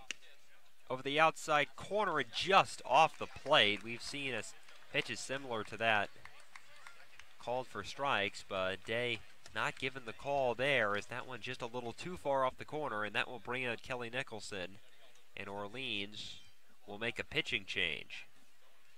So after 3+ innings, Chandler Day will leave. He leaves with a 4-run lead, but the bases are loaded. Take a quick break. Tell you about the new pitcher when we return. This is Orleans Firebirds Baseball on the Cape Cod Baseball League Network.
Back at Eldridge Park, new pitcher for the Firebirds is Brooks Wilson out of Stetson.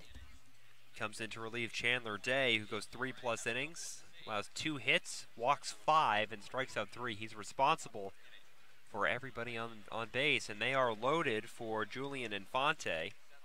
This season, Wilson making his 6th appearance, no wins, no losses, with a 3.38 ERA. He has struck out 11 in only 8 innings pitched. Right-hander Infante digs in. Here's the pitch, and it's a fastball that's in at the knees for a strike. Counts 0-1 on Infante. One of 2 Stetson pitchers on this Orleans pitching staff is Brooks Wilson, the other half being starter Logan Gilbert. Actually, Wilson was the #1 starter for the Hatters this season. Here's the 0-1 pitch. It's a breaking ball that misses low.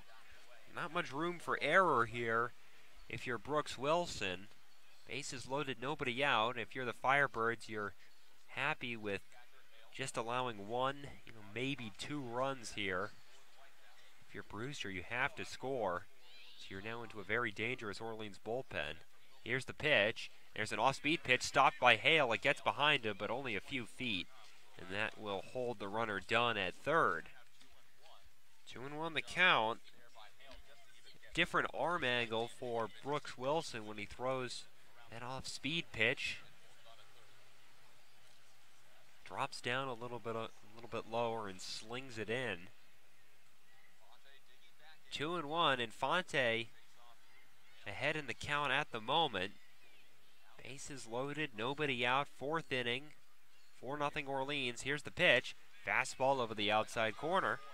So both fastballs have found the strike zone for Wilson, and the count evens up at 2-2.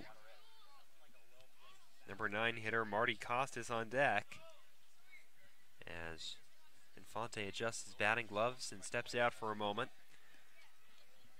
Dunn on third, Dottris on second, and Bishop on first. Nobody out in the 4th. Here's the pitch, breaking ball, ground ball up the middle. That's into center field, a base hit. 1 run scores, and the second, that being Dottris, is held. The throw goes through to the catcher, Austin Hale. It's an RBI single off the bat of Julian Infante on a 2-2 breaking ball. And Brewster is on the board. It's 4-1. Was not hit very hard, and that was a tailor-made double play ball if it was hit at an infielder, but Infante was able to get it right back up the middle. Playing a little bit off the base was Gonzalez as well as Paul, and neither of them had a play on it. So in to score is done. Now the first pitch of the number 9 hitter, Marty Costas, is up high for a ball. Costas, the left fielder, reached on an infield single and was retired on a fielder's choice back in the 3rd inning. That run will be charged to Chandler Day. Here's the pitch, and that misses low. 2-0 the count. Dangerous times for Orleans here. Top of the order coming up with A.J. Graffinino. Not much room for error if you're Brooks Wilson. Here's the 2-0 pitch. Swung on and fouled off to the right. Important strike for the Orleans reliever. It's 2-1.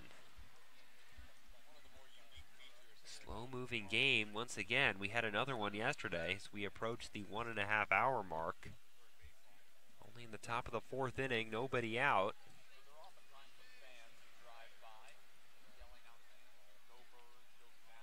Ready at the belt is Wilson. He delivers, and it's fouled off. 2-2, so again, Wilson with a 2-strike count. A chance for a big strikeout here. Bases loaded, nobody out. 1 run already in for Brewster. It's 4-1 Orleans. They had 3 runs in the 1st and 1 in the 3rd. Here's the pitch. Swung on and popped foul again. Off to the right and into the crowd. It stays 2-2. Good battle for the number 9 hitter, Marty Costas. Digs back in from the right-hand side. Right-hander Wilson peers in, kicks and fires. Breaking ball misses low, and the count is full. 6th pitch at bat now for Costas. Orleans walking on thin ice here in the 4th. Here's the payoff pitch. Swung on and flown out into left center field. Over is Heron, the center fielder. He puts it away. The throw will come into third base, and in safely with the slide is Hunter Bishop. In to score is Kyle Datras. It's a sacrifice fly for Marty Costas, and it's 4-2 Orleans. Well, that is a out that Orleans will take given the situation. As we move to the top of the order, A.J. Graffinino will hit for the 3rd time. He's 0-2 with a ground out and reached on a fielder's choice in the 3rd.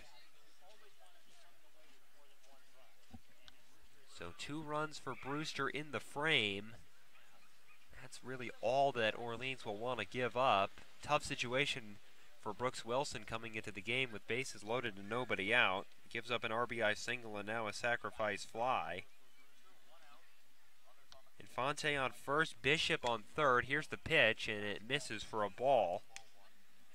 Graffinino down to 298. No home runs, 7 RBIs. Does represent the go-ahead run here in the 4th inning. Here's the pitch, and that misses inside. It's 2-0.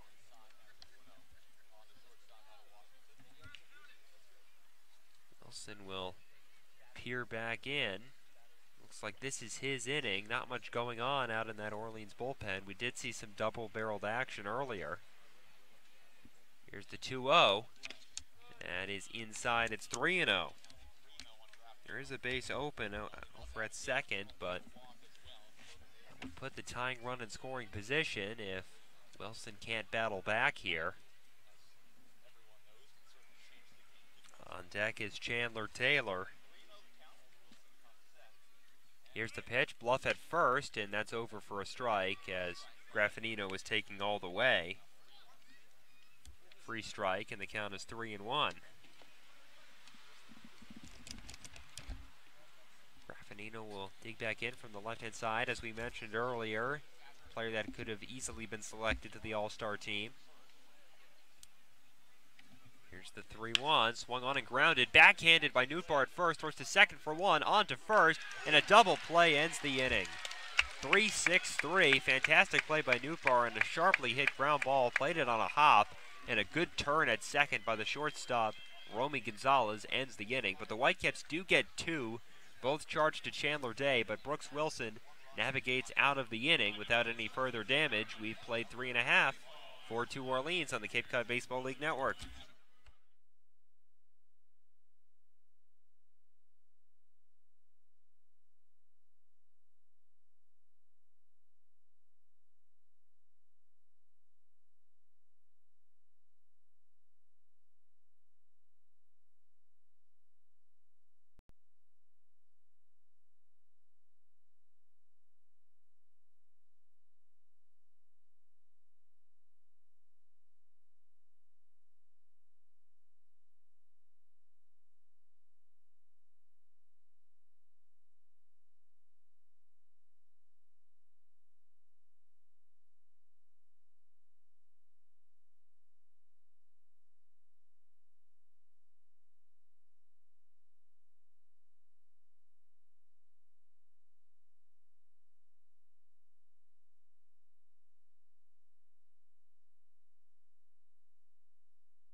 Back at Eldridge Park, we're moving on to the bottom of the 4th inning. Brewster has cut the Orleans lead in half. It's 4-2.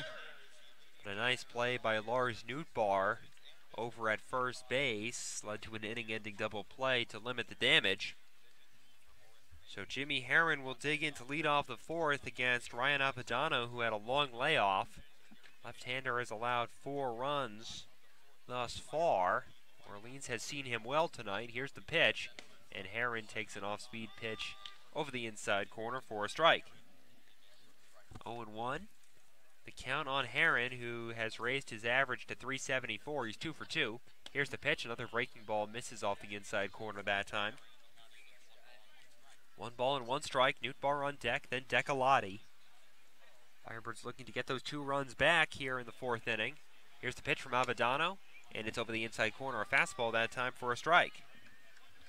1-2 the count. Now Herron will have to protect.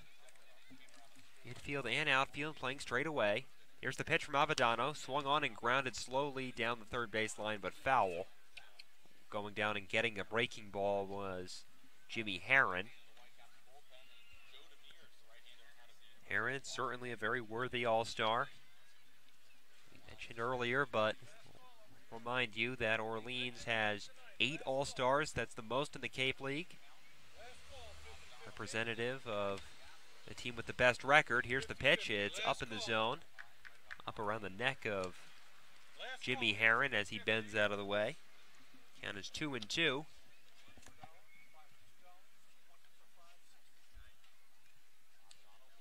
Taking back in is Herron. Avadano ready. Here's the pitch, and he fights off an inside pitch, a fastball that got right up under his hands, but he's able to foul it off. Chops it over the Orleans dugout down the first base line. Good at bat to start the inning for Herron. Neither pitcher has had an easy go of it. Avadano has eclipsed 60 pitches. He's at 65. Only here in the 4th inning. Now he steps off for a moment. Herron ready, so is Avadano. He shakes off a sign, now gets something he likes. Here's the pitch. Swung on and popped up, and that is out of play again. That's into the crowd down the first base side. Quite an at-bat here by Herron. He'll see an 8th pitch. It's fouled off 3 two-strike pitches. Nootbaar still waiting on deck. First baseman Infante now pulled off the line. Here's the pitch, and that's high for ball 3. Casper had to get out of his crouch to snag that one. 9th pitch of the at-bat upcoming. Avadano, the lefty, looks in. Herron resets. Here's the payoff pitch. Swung on and fouled off again. That one is right over the light tower above the Orleans dugout. And it will be at least a 10-pitch at-bat here for Jimmy Herron, who's causing Avadano some distress here to lead off the bottom of the 4th inning. This is where, if you're Avadano, you really need a shutdown inning after your team got you somewhat back in the game. Here's the 3-2 again. It swung on and popped up into shallow right field. Dunn back onto the outfield grass, and it drops. Nobody saw it, and over to second base goes Jimmy Herron. It looked like Dunn had camped under it, but it seems that he did not see it as it lands right in back of the first baseman Infante, who had given way to Dunn, who was easily about 20 feet away from where that ball dropped, and Herron was hustling out of the box, and he takes second base. So an unforced error, and that will go as a very, very short double. About a 110-foot double off the bat of Jimmy Herron, and he's 3 for 3. And that brings up Lars Nootbaar, who's 0 for 2. Chance to get him over to third base. Swung on and chopped foul. Ground ball over the right side would get the job done. Decalotti on deck. So Nootbaar will be tasked with hitting the ball to that right side here. Orleans get a gift on that Herron bloop. Here's the 0-1. Taken off the plate away, a breaking ball that dips out of the zone. Aquino hesitated for a moment, but calls ball 1.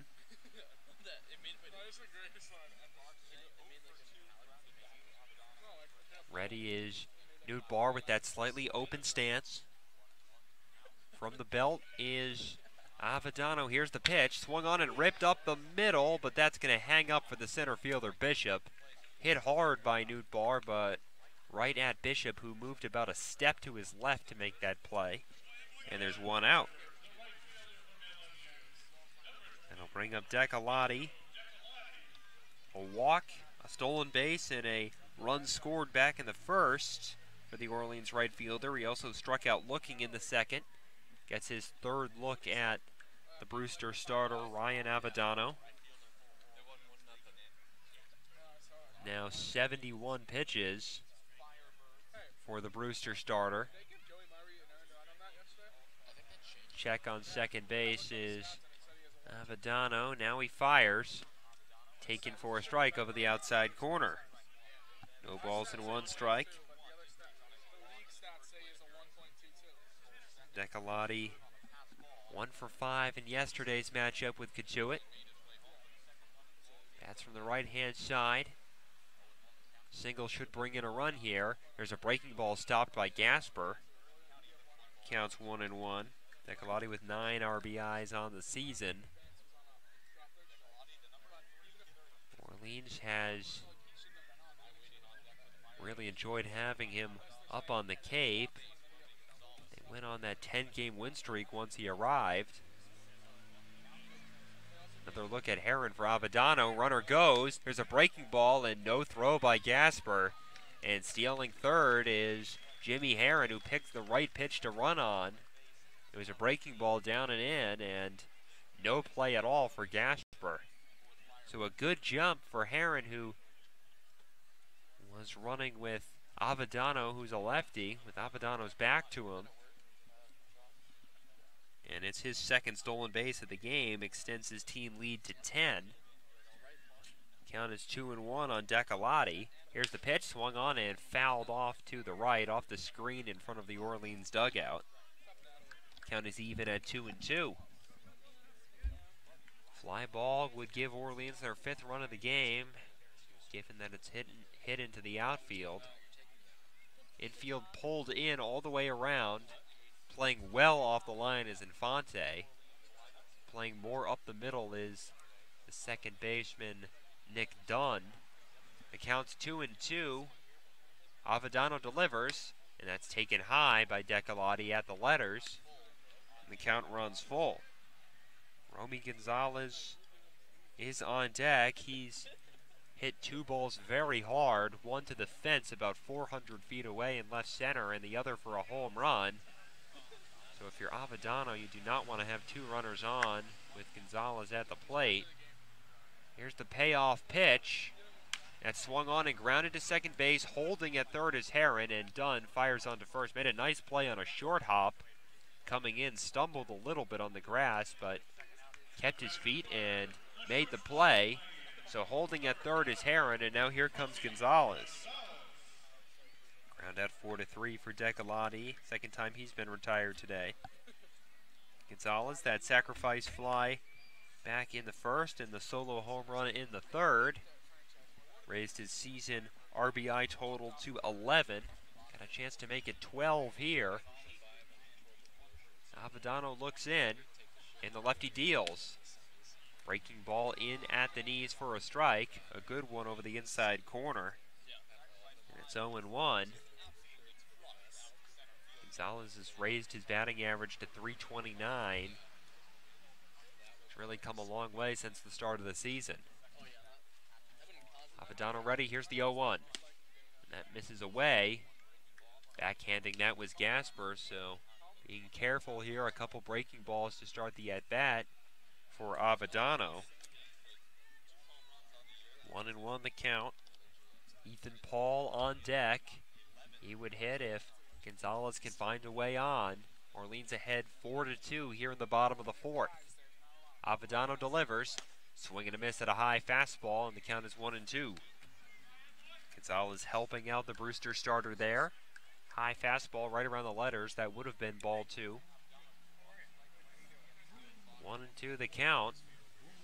As Avadano climbs the mound once again. Left-hander looks in. Heron on third. He reached on a bloop double and stole third. Here's the 1-2 pitch, and it's in the dirt, blocked by Gasper again, and the count is 2-2. So once again, this inning started on a pop-up behind the first baseman Infante. Neither him nor the second baseman Nick Dunn, who looked to call for the ball, saw it, and it fell in very shallow right field, and Heron was able to get a double out of it. Here's the 2-2. Swung on in line foul down the right field line. That will take one hop into the crowd. Count stays 2-2. Ethan Paul once again on deck. Heron on third, 2 down, 2-2 on Romy Gonzalez, participating in the Home Run Derby and the All-Star game. Here's the 2-2 pitch. That is taken low below the knees. Avellano wanted it. He took a couple steps toward the dugout. Count runs full. So nibbling a little bit is the Brewster starter. He's not given Gonzalez anything really in the zone outside of that breaking ball that dropped in over the inside corner. Started the at-bat. Here's the 3-2 pitch.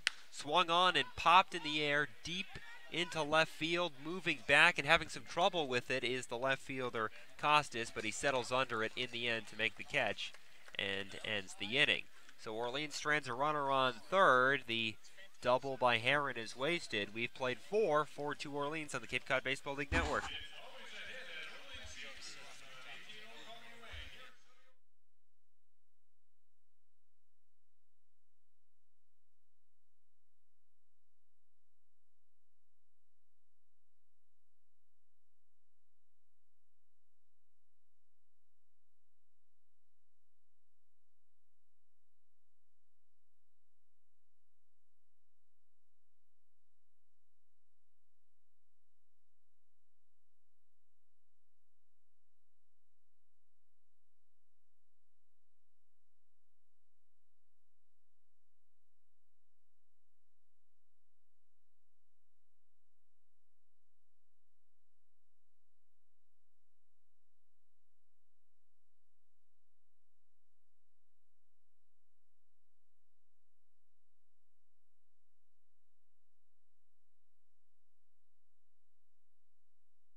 Back at Eldridge Park, we move to the top of the 5th inning. Brooks Wilson is on for his second inning of work.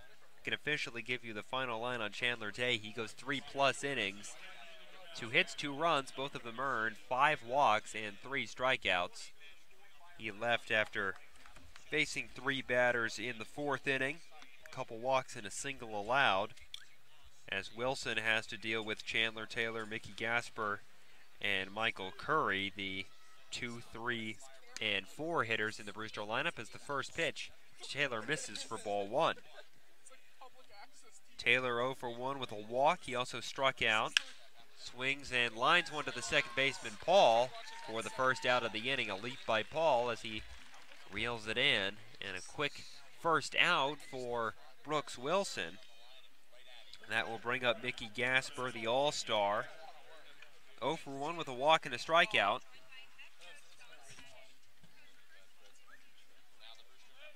Came in batting at .316, 4 home runs. That's second on the team, 22 RBIs. That's first on the Whitecaps.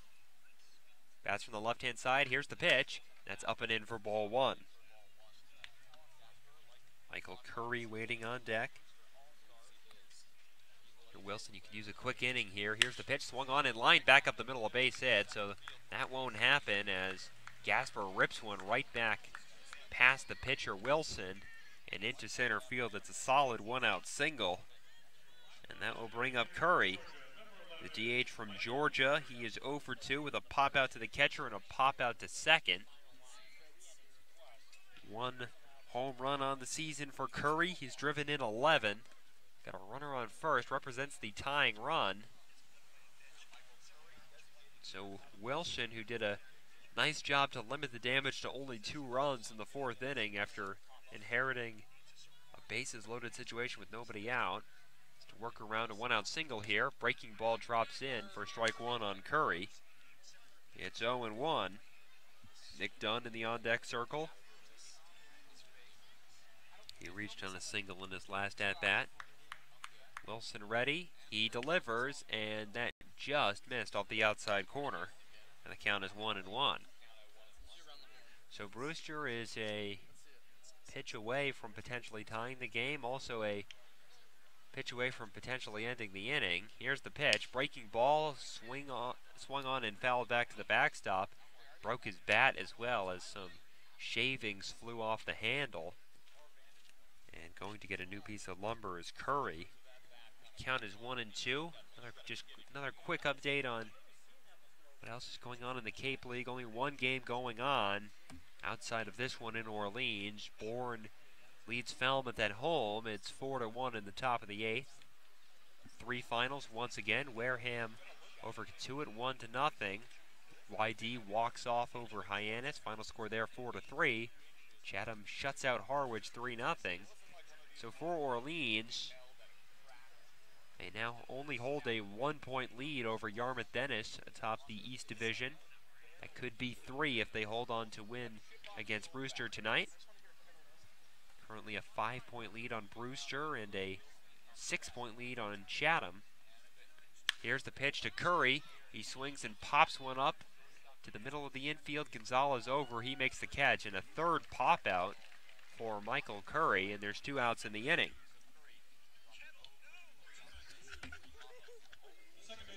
Nick Dunn will dig in from the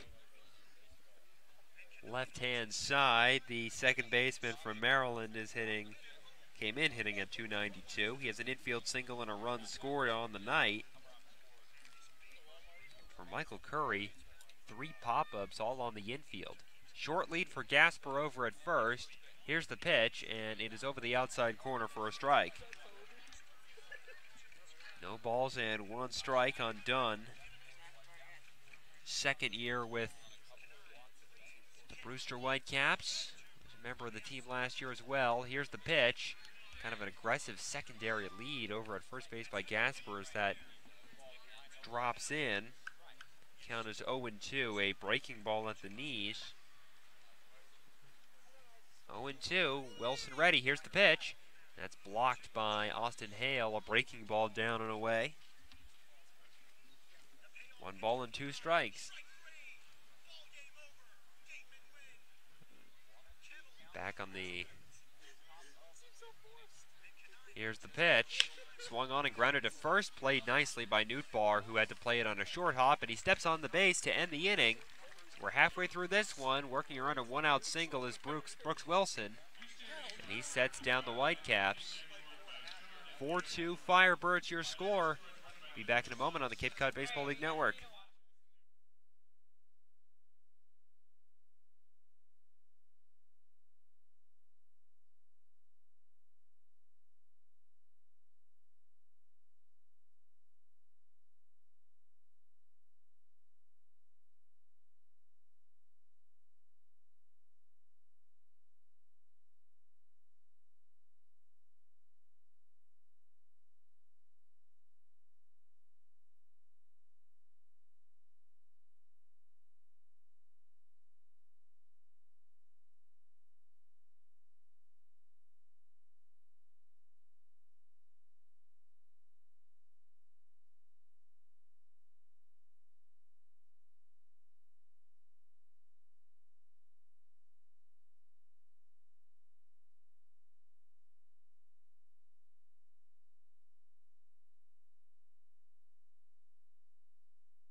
Back at Eldridge Park, time for the bottom of the 5th inning. 4-2, the Firebirds lead. As we get a new pitcher on the mound for the Whitecaps, it's Joe Demers, the right-hander from the University of Washington. He gets Ethan Paul, followed by Jack Groshans and Brandon Riley to begin this bottom of the 5th inning. Paul today without an official at-bat. He's got 2 straight walks. In fact, he's walked in 6 of his last 7 at-bats. First pitch from the righty to the lefty, Paul. That's inside for a ball, 1-0 the count. Ethan's been very patient as of late. Has a walk in his last 4. The 1-0. Chopped foul down the first base side. Count evens up at 1-1. Ethan Paul named to the All-Star team today. That makes him a 2-time All-Star for the Firebirds. And talking with manager Kelly Nicholson before the game, he says, I don't think I remember ever having a 2-time All-Star since I've been with Orleans. The 1-1. That ball's popped foul overhead and out of play. 1-2 on Paul. The All-Star game last year, Ethan was 1 for 1, including a walk.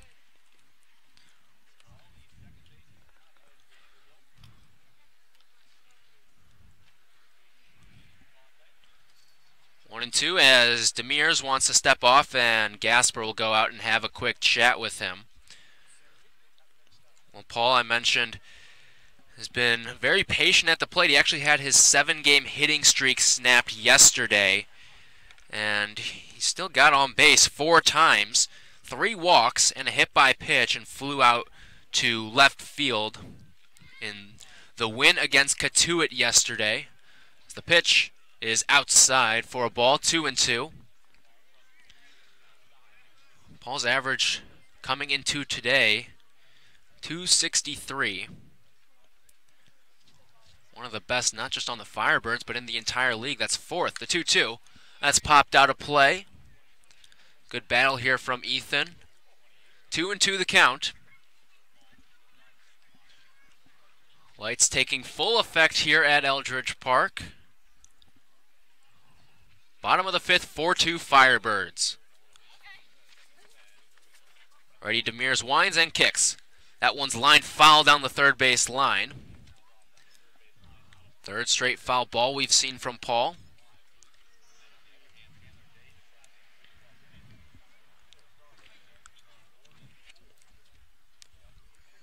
Final line on Brewster starter Ryan Avedano. He lasts 4 innings, 6 hits, 4 runs, 3 of them earned. 3 walks and 3 strikeouts as the next pitch to Paul. In there for strike 3 on the inside corner. Paul didn't think so as he heads back to the dugout as the first out, and here comes Jack Groshans. The first strikeout for the new pitcher Demers. Groshans today 2 for 2. He's got a pair of singles, a bloop out to right. That came in the first. Also a chopper through the hole at short and third. Looking for hit number 3. He's extended his hitting streak now to 10 games. First pitch from Demers. That one is foul down the third base line. Coming out to make the play is Gasper to make sure that one didn't kick back fair. 0-1 on Groshans. Demers this season does not have a decision. 0-0 his record, a 1.93 ERA, making his 7th appearance. Does have a save through 9 1/3 innings of work. 9 strikeouts and 3 walks as he winds and kicks. The ball popped in the air on the infield. Coming in is the shortstop Graffinino. Then going out to make the play is the second baseman Dunn as he calls him off. And that is the second out of the inning. First time Groshans has been retired this game, and now Brandon Riley comes to the plate. Riley today 0 for 2. However, he did ground one to second back in the first inning that ended up plating a run. An error by the second baseman Dunn. First pitch to Brandon. A bit inside. 1-0 the count. Riley, in his last time starting, did not reach base for the first time in his last 20 starts. The 1-0. Ground ball right side, gloved by the first baseman Infante. The flip to first in time as the pitcher Demers covering the bag for out number 3. Orleans goes down in order. We're through 5. 4-2 Firebirds on the Cape Cod Baseball League Network.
Four-two Firebirds as we start the 6th here at Eldridge Park. Brooks Wilson comes out for another inning of work.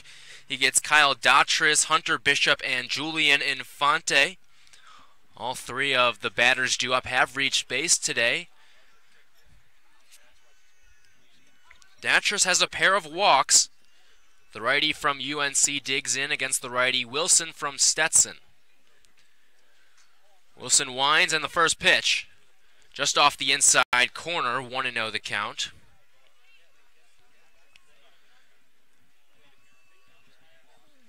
Dautris hit .301 with the Tar Heels as the next pitch is above the belt for a ball, 2-0.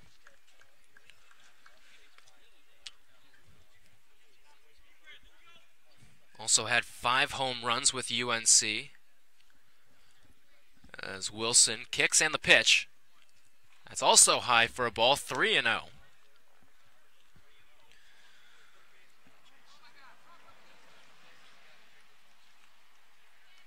Dautris has 1 of the 2 runs today. He came around to score back in the 4th. 3-0. In there for a strike. 3-1 the count. That pitch right down the middle. Infield and outfield both straight up. Wind starting to pick up a bit here at Eldridge Park as the 3-1. Popped in the air on the infield. Going over is the first baseman, Newtbar. He goes into foul territory to make the catch. And that's the first out of the inning. First time Dautris has been set down, and here comes Hunter Bishop. Bishop 0 for 1 today with a walk. He was stranded on third back in the 4th inning. He was the last batter that the starter Chandler Day faced. Day today with another short outing, 3 innings, just 2 hits, 2 runs, they were both earned, 5 walks and 3 strikeouts as the first pitch is low and in on Bishop.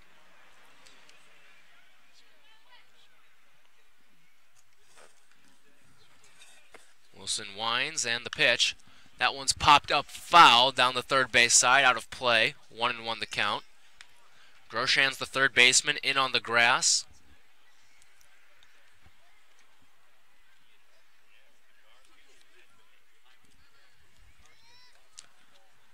Wilson's ready. Here comes his 1-1.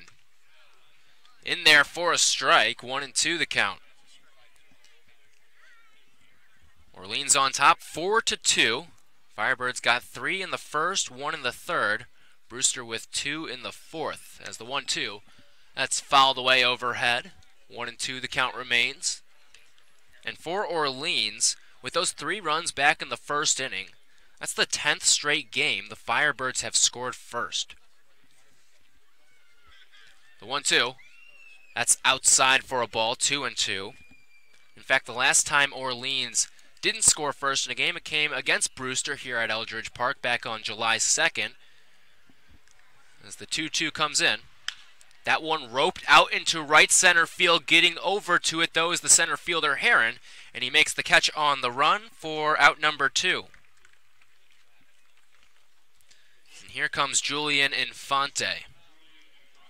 Getting back to that scoring first note as well. Orleans did score in that first inning. It's just that they allowed a run in the top of the first, so they technically weren't the first to strike.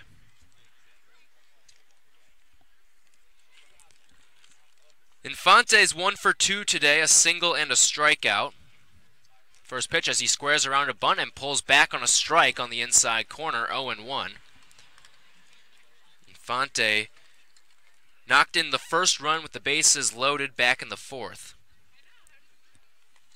An RBI single, and he was later gunned down on the 3-6-3 inning-ending double play as he grounds one over to the third baseman. Grosjean's backhanded play, throw to first, a strong play there from Grosjean's, and that is out number 3. Wilson sets him down 1-2-3 onto the bottom of the 6th here at Eldridge Park. 4-2 Firebirds on the Cape Cod Baseball League Network.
Bottom of the 6th at Eldridge Park, 4-2 the Firebirds lead as Joe Demers comes out for his second inning of work. He gets Steve Passatempo and Austin Hale on the top of the Firebirds order.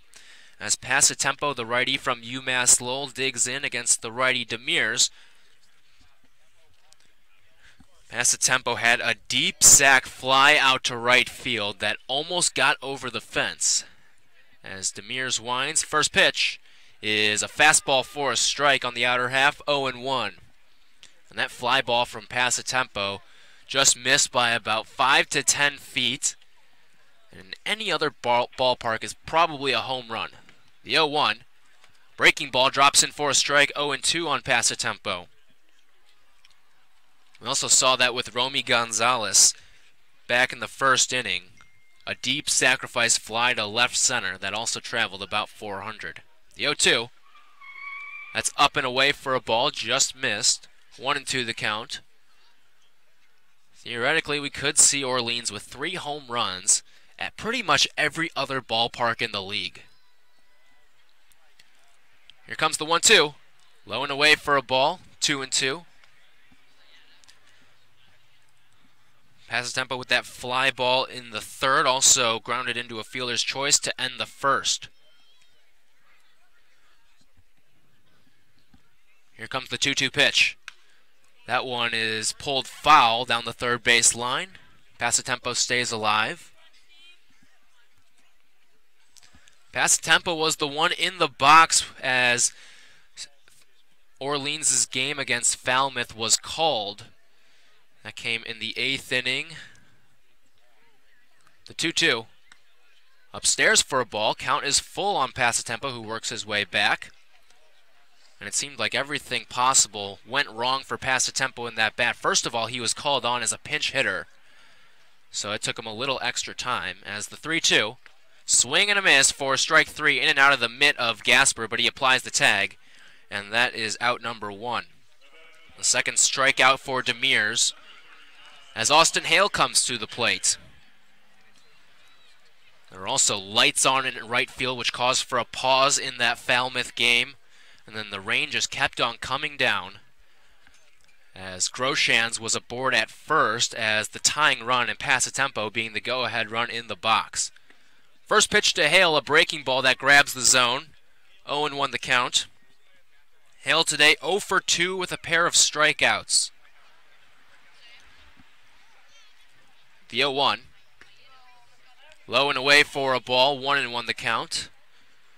Orleans with a 4-2 lead here in the 6th. Firebirds looking to string together back-to-back wins. The 1-1. In there for a strike on a fastball from Demers, 1-2 the count. One down in the 6th, Hale the batter, Heron on deck. Demers winds and the 1-2. That one's fouled straight back as Hale stays alive. Count remains 1-2.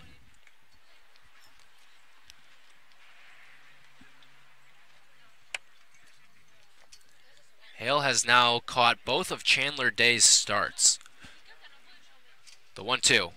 Swing and a miss for strike 3. That's the third time going down swinging for Austin. And with 2 down, that brings the top of the order to the plate with Jimmy Heron. Heron today having a nice game. He's 3 for 3, 2 singles and a double. Again, that double, a bit of a cheap hit as it was just a routine pop-up into shallow right field. But the second baseman Dunn and the right fielder Taylor both lost it in the lights. And Heron, hustling out of the box, ended up on second. The first pitch, grounder up the middle. This could be trouble. Going over as the shortstop Graffinino. Throw to first, and he's not going to make it as he had a little bit of difficulty with it on the transfer. We'll see how they rule that one for Jimmy. And they're going to give him the infield hit, a 4 for 4 day, as Heron surely will take over the batting average lead on this team. Ethan Paul today, the one who came in on top, 0 for 1 with a pair of walks. And here comes Lars Nootbaar. But Heron there showing today why he's an all-star, one of 8 Firebirds elected. First pitch to Nootbaar, that's outside for a ball. Again, those 8 all-stars for Orleans, the most for Kelly Nicholson. The previous high was 6, which has happened multiple times, including as soon as last year. The 1-0 to Nootbaar. That one skies foul out of play down the left field line. 1-1 the count. Orleans will have 3 starters in the game. Heron is out in left. Romy Gonzalez at second.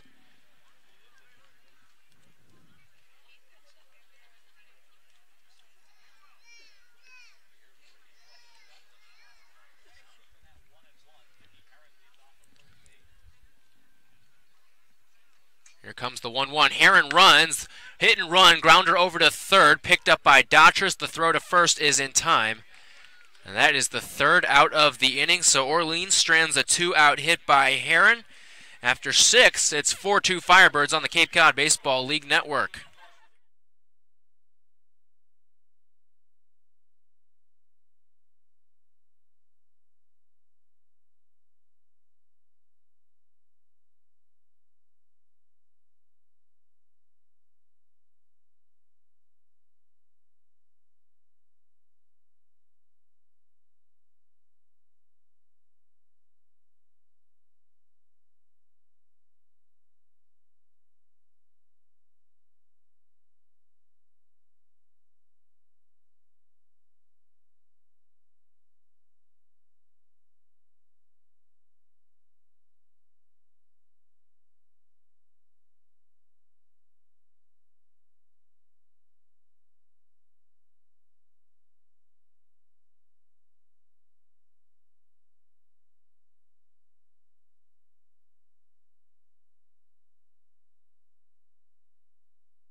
Start of the 7th inning at Eldridge Park as the Firebirds hold on to a 4-2 lead, and a new pitcher coming on for Orleans, the righty Jake Wong out of Grand Canyon University.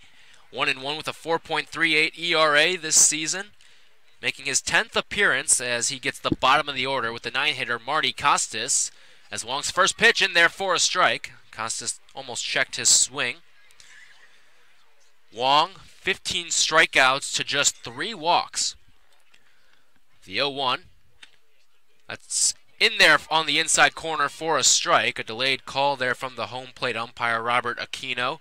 0-2 the count.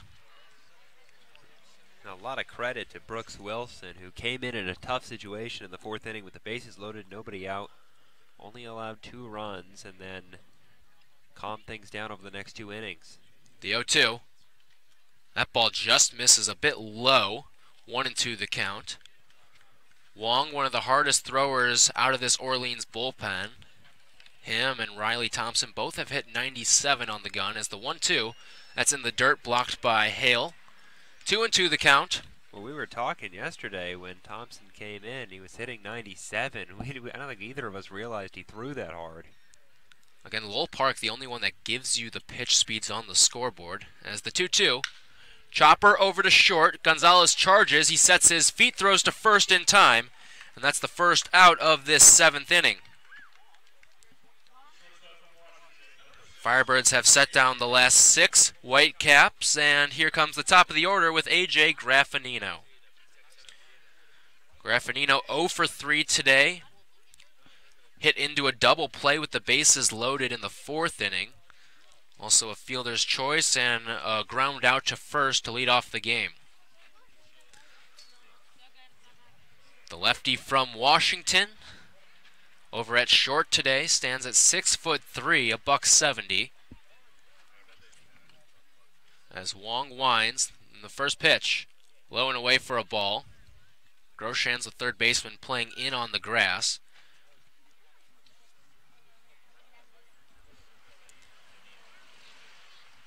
Wong's next pitch, that's low for a ball. 2-0 the count on Graffinino. AJ hitting .305 this season, has been the leadoff man for the majority of the year for the Whitecaps.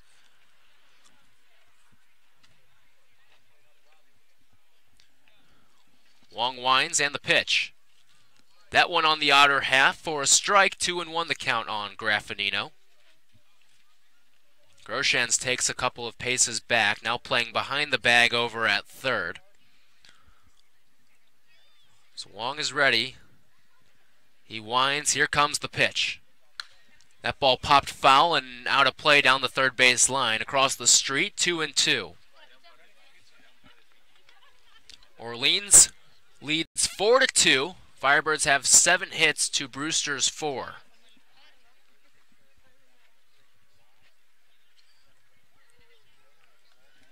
Here's Wong's 2-2. Low and in on AJ. Count is run full. Wong being careful here with Graffinino. I mentioned before, good hitter, good enough to possibly be an all-star, one of the better hitters in this lineup. Wong's picking his spots. 3-2 pitch. That ball is popped into the screen. Count remains full. That was a good pitch in on the hands of Graffinino. He's just able to get a piece of it. Fouled it back to the backstop. Wong gets his sign. Here comes the payoff pitch. Ground ball right side, picked up by the first baseman Newtbar. Feeds it off a strange hop to Wong, and it's in time. That's the second out of the inning. Good concentration there by Newtbar. It looked like that skipped off a rock, but able to make the play and set down Graffinino for the second out, and here comes Chandler Taylor.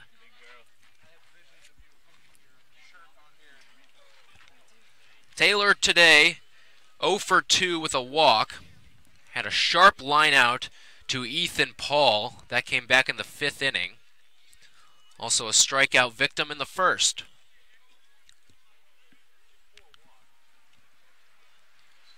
Both starters out of the game. Ryan Avidano, the pitcher of record for Brewster in the losing side, as Wong winds. First pitch. Breaking ball in there for a strike, 0-1. Meanwhile, Chandler Day will go without a decision as he lasted just 3 innings. Brooks Wilson, the pitcher of record on the plus side for Orleans at the moment. The next pitch is low for a ball. 1-1 the count on Taylor. Day only lasted 3 innings, but he did pitch pretty well. Just ran into some trouble in that 4th. The 1-1. Swing and a miss by Taylor. A big cut there by the lefty from Alabama. 1-2 the count.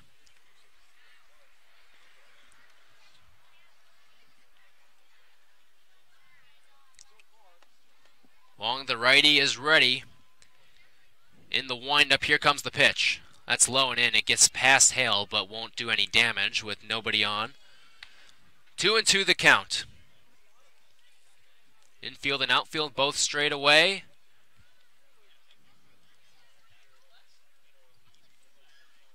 Long now steps off. He wants the signs again. He gets them from Hale, and here comes the 2-2. Low and in for a ball, 3-2.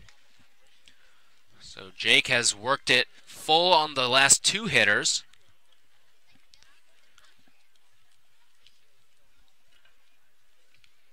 He's ready. Here comes the 3-2.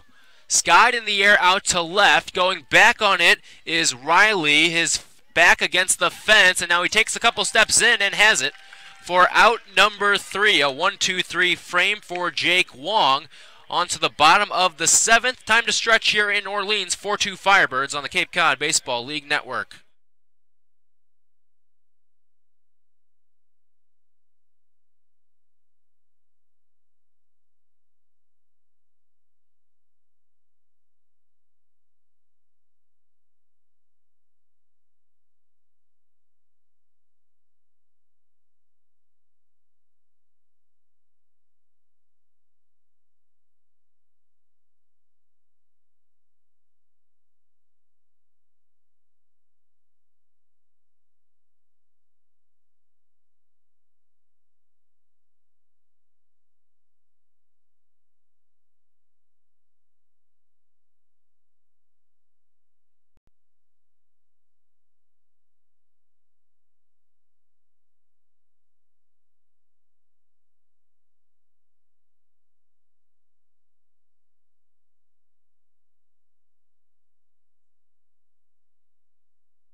Bottom of the 7th here at Eldridge Park, 4-2 Firebirds as 3-4-5 coming up for Orleans. It's Nico Decolati followed by Romy Gonzalez and Ethan Paul.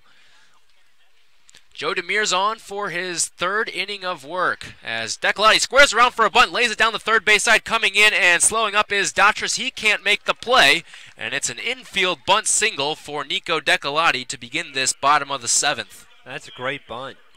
Drops it right down that third base line on the grass. No chance of it kicking foul. And playing back over at third base was Datras. He had no play, even with the bare hand. I wonder why they can't do that in sacrifice situations. Must be the element of surprise that helps him out. That brings up Romy Gonzalez. Romy 1 for 2 today with a solo home run. Also a sacrifice fly that brought in a run in the first. First pitch to Gonzalez is dribbled out in front of the plate, picked up by the catcher Gasper. Throw to first beats Gonzalez by a step and a half. And that is the first out of the inning. Going down to second is Nico Decolati. So in essence, a swinging bunt right there. And with the runner in scoring position, here comes Ethan Paul.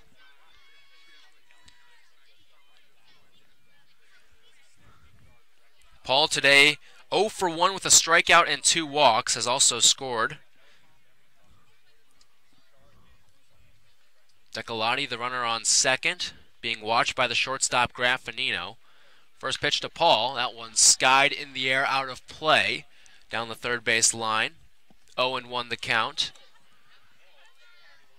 Paul, one of 8 All-Stars on this Firebirds team, and you know, you look at this Orleans roster, certainly plenty of All-Star worthy candidates, Paul certainly being one of them, as Demers comes to his set, takes a look back and to the plate.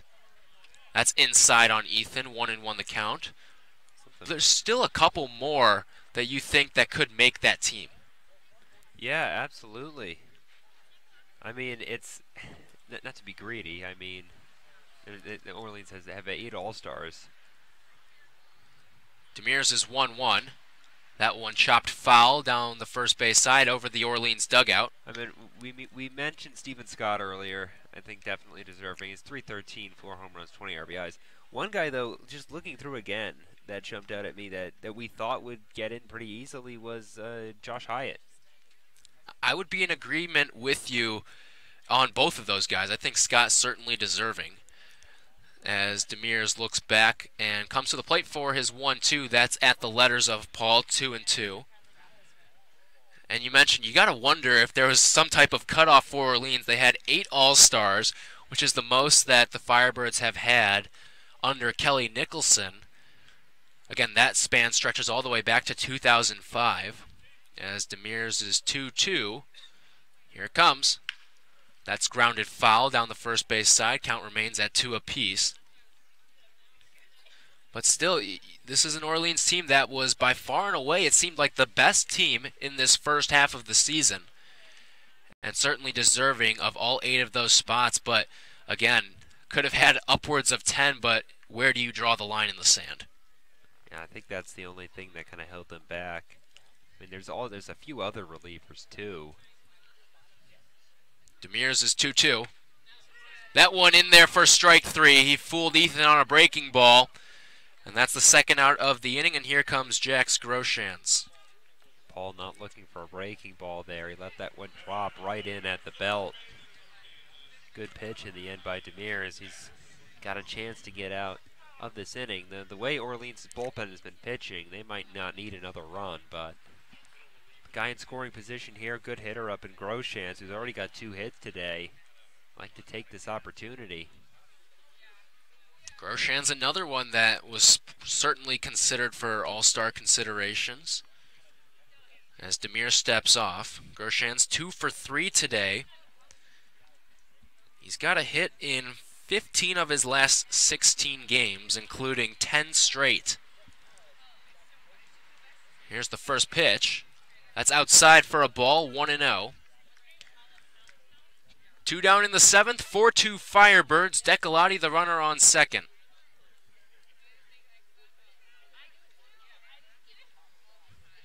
And talking with Kelly Nicholson before the game, he said the all-star that he was the happiest for, Romy Gonzalez, a guy who came in as a temp, and he gets that all-star spot. The next pitch to Groshans is in there for a strike on the outside corner, 1-1 the count. Well, a few weeks ago, I don't think either of us would have guessed that Gonzalez would get a spot, but he's, caught fire and really performed well, hitting well over 300 now. Hit his 3rd home run tonight. The 1-1 to Groshans. That's taken for a ball that bounces. Backhanded pick by the catcher Gasper. I mean, I think even as recently as a week and a half ago, Gonzalez probably not a guy we would have pegged as an all-star. He came in and over this past week and a half has seen his average rise at points over 100 points. And you look at that Chatham game, I'm sure head coach Jonathan Schiffner, he's been around the league for 25 years, and I'm sure he said Romy Gonzalez is a guy that deserves to be in this all-star lineup. And if I had to guess, in that meeting room, Schiff holds a lot of weight. I would imagine so. I think seniority must stand for something. But that game against Chatham for Gonzalez was really, I think that was really the game that kind of finally got him off the blocks. 2 opposite field home runs in that game, a 4-for-4 outing for Romy. As Demers steps off and gets back on. 2-1 the count on Groshans with 2 down in the 7th. The pitch, swing and a miss, a big cut there from Jax. That ball was low and in. 2-2 the count.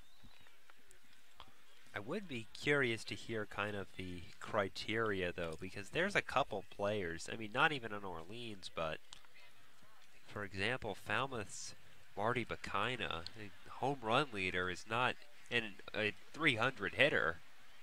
He might be the best player in the league. Yeah, and in terms of numbers when you get down to it. Yeah, and he's not on the West team. The 2-2. That ball fouled off of Groshans as he checked his swing. Count remains at 2-2. He is in the home run derby as somewhat of a consolation prize. Granted, he does lead the league in home runs with 7.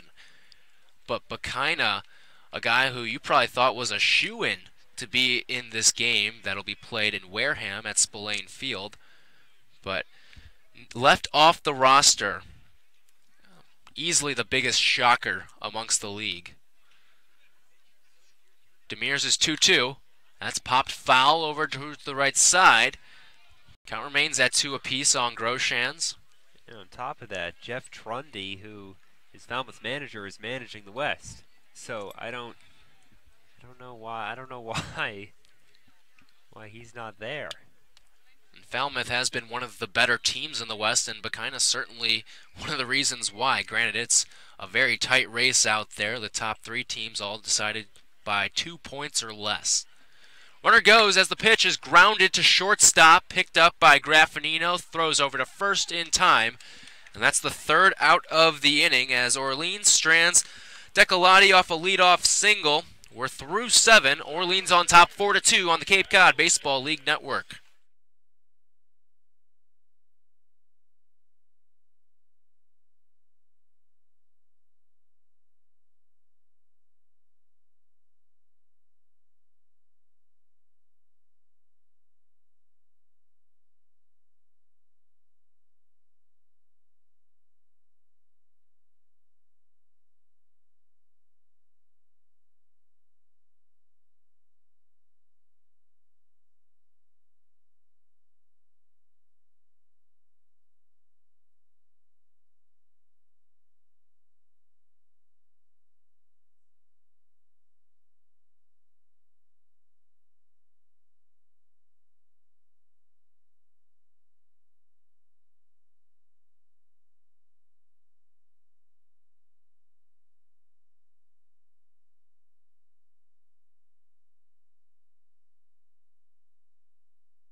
Start of the 8th at Eldridge, 4-2 the Firebirds lead as Mickey Gasper, Michael Curry, and Nick Dunn come to the plate against Orleans reliever Jake Wong out for his 2nd inning of work.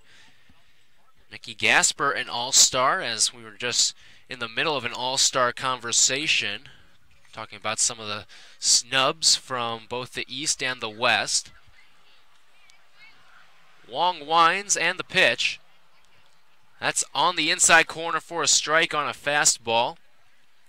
I think that we were just saying this. I think what it must come down to is, if the 0-1, that ball skied out to deep left. Going back on it is Riley. He spun around and he makes the catch on the track. Great concentration there by Riley as he was moving to his left out of the gate and then quickly turned and made the catch just about 5 feet from the wall. Hey, that's a really nice play because he got turned around at first, kind of had some trouble locating that ball. The wind's not really blowing, so I don't know if he just took a bad angle at first.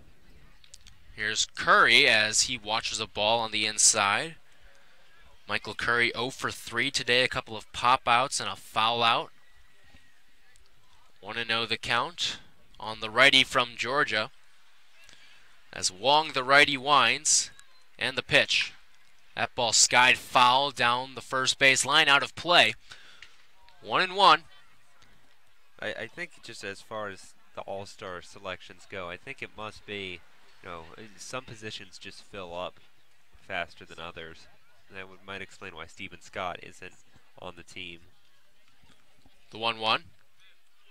On the inside corner for a strike. Curry didn't think so, as he has a quick word with the home plate umpire, Robert Aquino. 1-2 the count. I think the same can be said for A.J. Graffinino, who we mentioned earlier tonight. Certainly has the numbers to be one. The 1-2 to Curry. Check swing, a look down to first. No swing, says Vincente Medina, as that ball missed in the dirt. 2-2 the count. You could probably say the same about Josh Hyatt. You got to wonder how many closers they take. And Riley McCauley, he's been just a hair better than Hyatt this season. The pitch, just off the plate outside. Count is full on Curry. Also got Robert Broom from Brewster, and just looking at his season so far, as good as Hyatt has been, Broom has just been that much better. The 3-2. That ball rocketed out to center. Going back on it is Heron, and he makes the catch. Just a couple of feet off the warning track. And that is the second out of the inning. Brewster seeing Wong pretty well. A couple of hard hit balls. That one deep into the gap out in right center field, but hit high enough for Jimmy Heron to run and get under that, make a nice play. The last 3 outs against Wong have all brought the fielders either to the track or very, very close to it. Here comes Nick Dunn. He's got a single and scored the first run for Brewster. He watches a ball at the letters. 1-0 the count. 2 down in the 8th. 4-2 the Firebirds lead. Righty to lefty matchup as Wong kicks and the pitch. Fastball in there for a strike. 1-1 the count. Just while we have a second, because we probably won't see him tonight. Mentioned Robert Broom getting in ahead of Hyatt. Here's the 1-1. That's low and in for a ball. 2-1 the count. You know, Hyatt this season, well, he's been very good. 10 appearances, 2.08 ERA. He has 5 saves. The 2-1 pitch. That's lined foul down the third base side. But Broom, 10 appearances as well, has only allowed 1 earned run this year. He's got a .47 ERA with 24 strikeouts. I mean, it's kind of tough when you're going up against someone like that. 2-2 the count. Here comes the pitch from Wong. Ground ball up the middle. Going over is the shortstop Gonzalez. In one motion throws to first. A pretty play there from Romy. And that's the third out of the inning. Another 1-2-3 frame from Jake Wong to the bottom of the 8th. 4-2 Firebirds on the Cape Cod Baseball League Network.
back at Eldridge for the bottom of the 8th inning. The Firebirds on top 4-2 as the Whitecaps send a new pitcher to the mound. It's righty Stephen Jones from Samford University. That ends the day for Joe Demers, who was excellent. 3 innings of 2-hit ball, no runs, no walks, 4 strikeouts rather, as Jones's first pitch to Riley.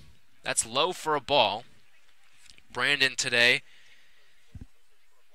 he's 0 for 3. Did reach on an error back in the first, though.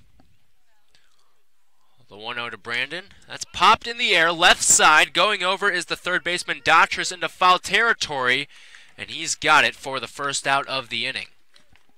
Well, we think that was a nice play, but the angle we have, Dotris just disappeared behind the third base dugout.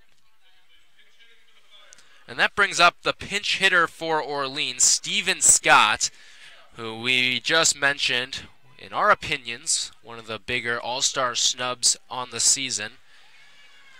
As sort of a consolation prize, though, he'll be in the home run derby at Spillane Field. Scott, this season, he's got 4 home runs, which leads the Firebirds, also 20 RBIs, tops for Orleans as well. The first pitch to Steven is taken for a ball in the dirt that skips past Gasper all the way to the wall.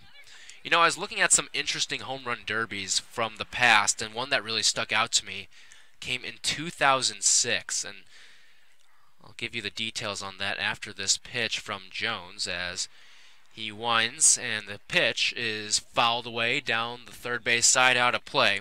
Now listen to these contestants. Mitch Moreland, Justin Smoke, Matt Laporta, and Josh Donaldson. That's 4 big leaguers right there. Where was that All-Star game? That was at Fenway. 1-1 the count on Scott as Jones steps off and wants the signs again. Working from the windup, here's the pitch. That ball popped foul out of play down the third base side again, 1-2 the count. Now Smoke, he declined an invite to this year's home run derby, and then you look at Josh Donaldson. He was in the home run derby back in 2015. A lot of power in that one for sure. Jones is 1-2, a swing and a miss. He got Scott to pull his head, and that is the second out of the inning and the first strikeout for Jones. Jones today making his debut as we get another pinch hitter. Into the game comes Kevin Stroshine, so we'll see how everything aligns after this. My guess is we'll see Jax Groshans in at catcher. But it'll be interesting to see how the infield shakes up after that. So Stroshine relieves Austin Hale, who exits today 0 for 3 with 3 strikeouts. The windup and the first pitch to Stroshine is lined foul into the screen down the first base side. 0-1 the count. 2 down in the 8th. 4-2 the Firebirds lead. Top of the order on deck with Jimmy Herron. The 0-1. That's inside on Kevin. Almost hits him. 1-1 the count. Third baseman Dotcher's playing deep and towards the line. As the 1-1, swing and a miss, a big cut there from Stroh. 1-2 the count. A good swing on that ball, just came up empty. Hittable pitch in the zone. The 1-2. Lined out into shallow right, coming over to make the play is Taylor as he gathers it near the line, and that's the third out of the inning. A 1-2-3 frame there for Stephen Jones. On to the 9th, Orleans trying to slam the door. 4-2 Firebirds on the Cape Cod Baseball League Network.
On to the ninth as Orleans holds on to a 4-2 lead, and they bring in the closer Josh Hyatt, the righty out of UNC.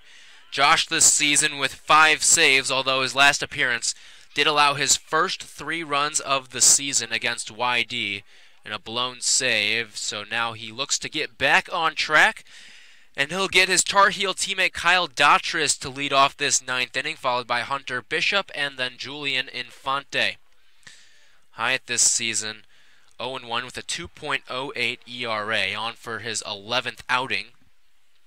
13 strikeouts to just 6 walks. Works from the windup. The first pitch to Dautris. In there for a strike, 0-1.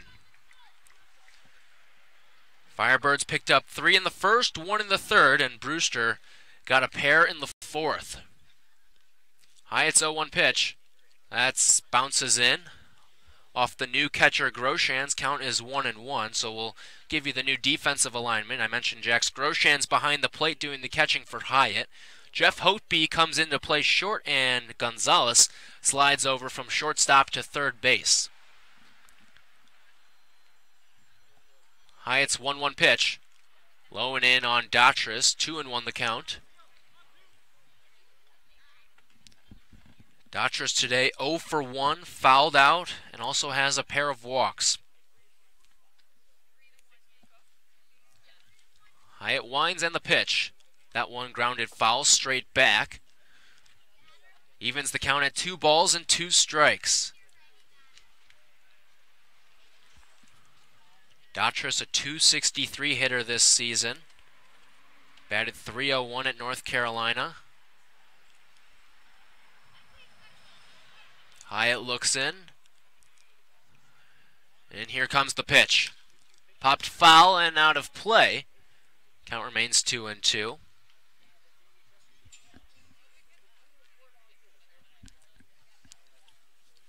For a guy like Hyatt, picking up a save here would be huge to regain the confidence.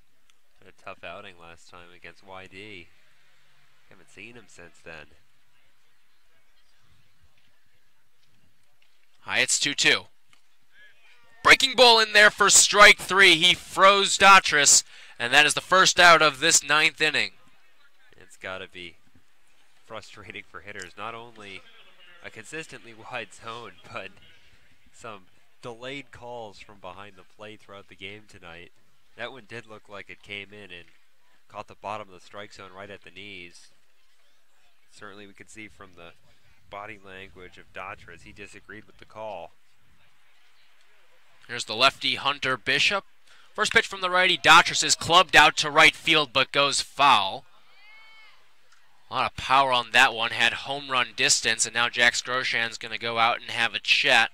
Maybe calm down his pitcher after Bishop gave that one a ride. I wonder if Hyatt either missed his spot or there was a cross-up. That was a pitch that went inside and cleaned out by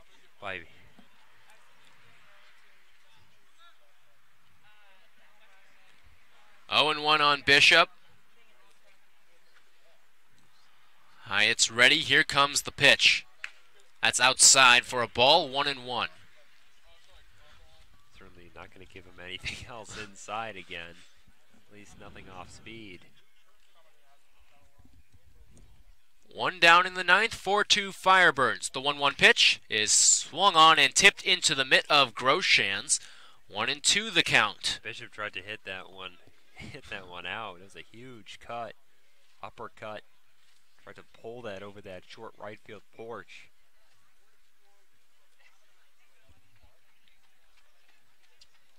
Here comes Hyatt's 1-2. That one's lined foul down the first base side. Misses the line by about 10 feet. Count remains 1-2. Hyatt's got to be smart here ahead in the count. See Bishop really turning on anything on the inside part of the plate. That's made Hotby, the shortstop, shade a little up the middle, and Gonzalez, the third baseman, takes a couple steps towards the hole as time called by the batter Bishop. 1 ball, 2 strikes, 1 down. 4-2 Firebirds. Here's the pitch. Ground ball dribbler to the pitcher Hyatt, who stumbles a bit but flips to first in time. A nice job there by Hyatt to keep the concentration. And there's 2 down here in the 9th. That was a good play by Hyatt. That would have been a difficult one for Paul. That ball was hit so softly. And Bishop, as we've seen in center field tonight, runs well. But Hyatt comes off the mound and almost lost his footing, as you mentioned, but was able to regain his balance and made a casual flip over to first base. Jack Groshans, the catcher, goes out to have a chat with his pitcher Hyatt as the next batter is Julian Infante, 1 for 3 today. An RBI single in the 4th, also grounded out to third and struck out. 2 down in the 9th. Firebirds on top 4-2, trying to string together back-to-back wins. Righty on righty matchup. Hyatt's first pitch. That's low for a ball, 1-0 the count. Infante over at first base today, a .226 hitter. Plays his college ball at Vanderbilt.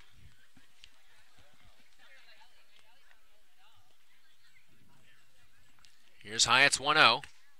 That's also low for a ball, 2-0. Left side of the infield has shifted to pull from the righty Infante. Groshans shaded towards the line. Hotby playing a little deeper over at short. It's the pitch. It's low and inside. 3-0 the count. Hyatt being careful with Infante. Only hitting .235 on the summer, but he's a very good hitter coming from Vanderbilt. We saw that when he was with Brewster last season. He can really do some damage. 3-0. That's in there for a strike. Taking all the way was Infante. 3-1 the count. That was a free strike for Hyatt, as that run at the plate means nothing if you're Orleans. So there's no way Infante was going to swing at that. The 3-1. In there for a strike as Infante threw his bat and started to take off his shin guard. Count is full as Hyatt works his way back from down 3-0. Pitch was down and away, might have caught the corner. We can't really tell from our angle. Again, it's a delayed strike call by the home plate umpire, which we've seen the entire night, so almost can't blame Infante because he waited a half second before tossing the bat. Didn't hear the call, but once he started to take off his shin guard, he got the bad news. Hyatt's 3-2. Swing and a miss for strike 3. Orleans takes this one 4-2 over the Brewster Whitecaps. They improve to 3-1 in the season series and string together back-to-back wins. It's the Firebirds getting back to their winning ways here at Eldridge Park. Josh Hyatt, a perfect 1-2-3 inning. He rebounds after the blown save and gets himself back on track as the Firebirds move to 18-10. As for the Whitecaps, they fall to 500, 14-14-1 on the season. We'll be back with the totals after this on the Cape Cod Baseball League Network.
Back at Eldridge, time to wrap things up here on the Firebirds post-game show. Tyler Aki alongside Noah Johnson as the final from Eldridge Park. 4-2, Orleans takes it over the Brewster Whitecaps. The Firebirds now with 36 points, an 18-10 record.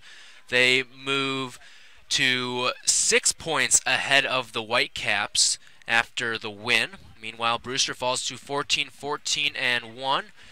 Let's take a look at some of the totals here.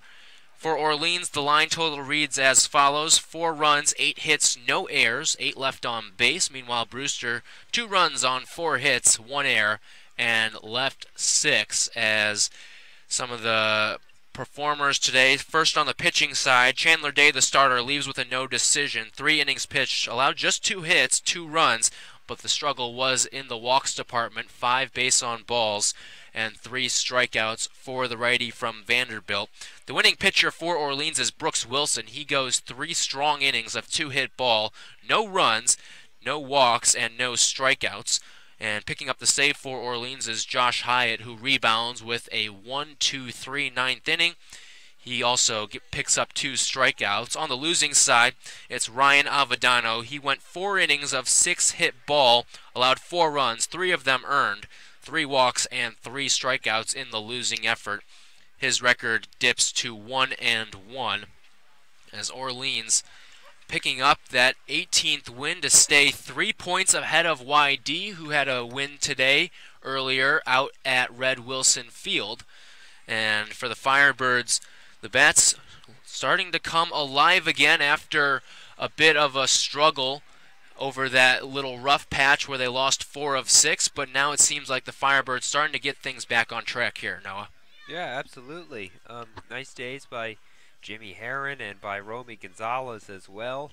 And, you know, they got hits when it mattered. 3 runs in the first inning, took advantage of, you know, some opportunities that were presented to them by some misplays on the Whitecaps side. And, of course, the home run by Gonzalez. He really should have had 2.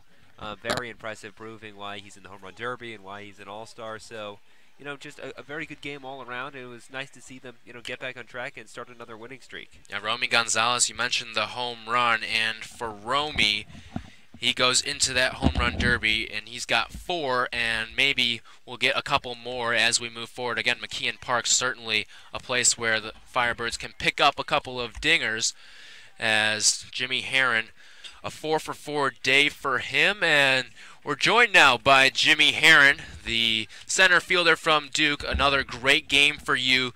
Jimmy, you've reached in all 26 games you've played, and what's been your success and approach at the plate?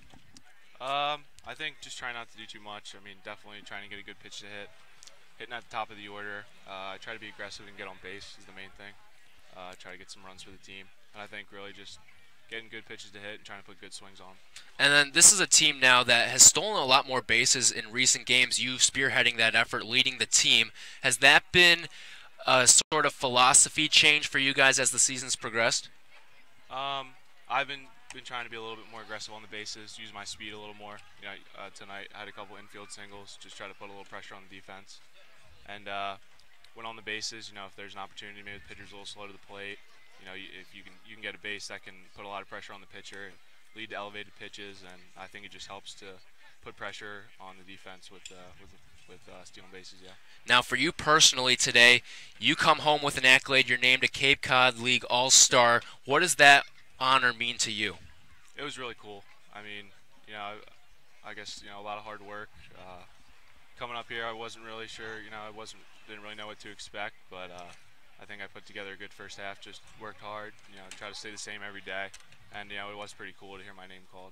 And you're one of 8 on this team. A ton of you guys will be playing in Wareham at Spillane Field for the All-Star game. What does it mean to be a part of a team that's had so much success? Again, 8 All-Stars. That's the most that Kelly Nicholson's ever had. Yeah, it's awesome. I mean, we're a very talented team. It's a lot of fun playing with these guys. You know, every position. You know, our pitchers have been dealing. You know, at the I guess whatever selection thing this morning, they read off like 5 Orleans pitchers in a row. It was pretty sweet. So just, you know, to see the talent, be able to play on the same field with these guys, it's really cool. All right, Jimmy, thanks so much for your time, and best of luck moving forward, and we look forward to seeing you at the All-Star game at Spillane Field. Again, the final here from Eldridge Park, 4-2. The Birds take this one over the Whitecaps. For Noah Johnson, I'm Tyler Rocky signing off. Have a great rest of your night.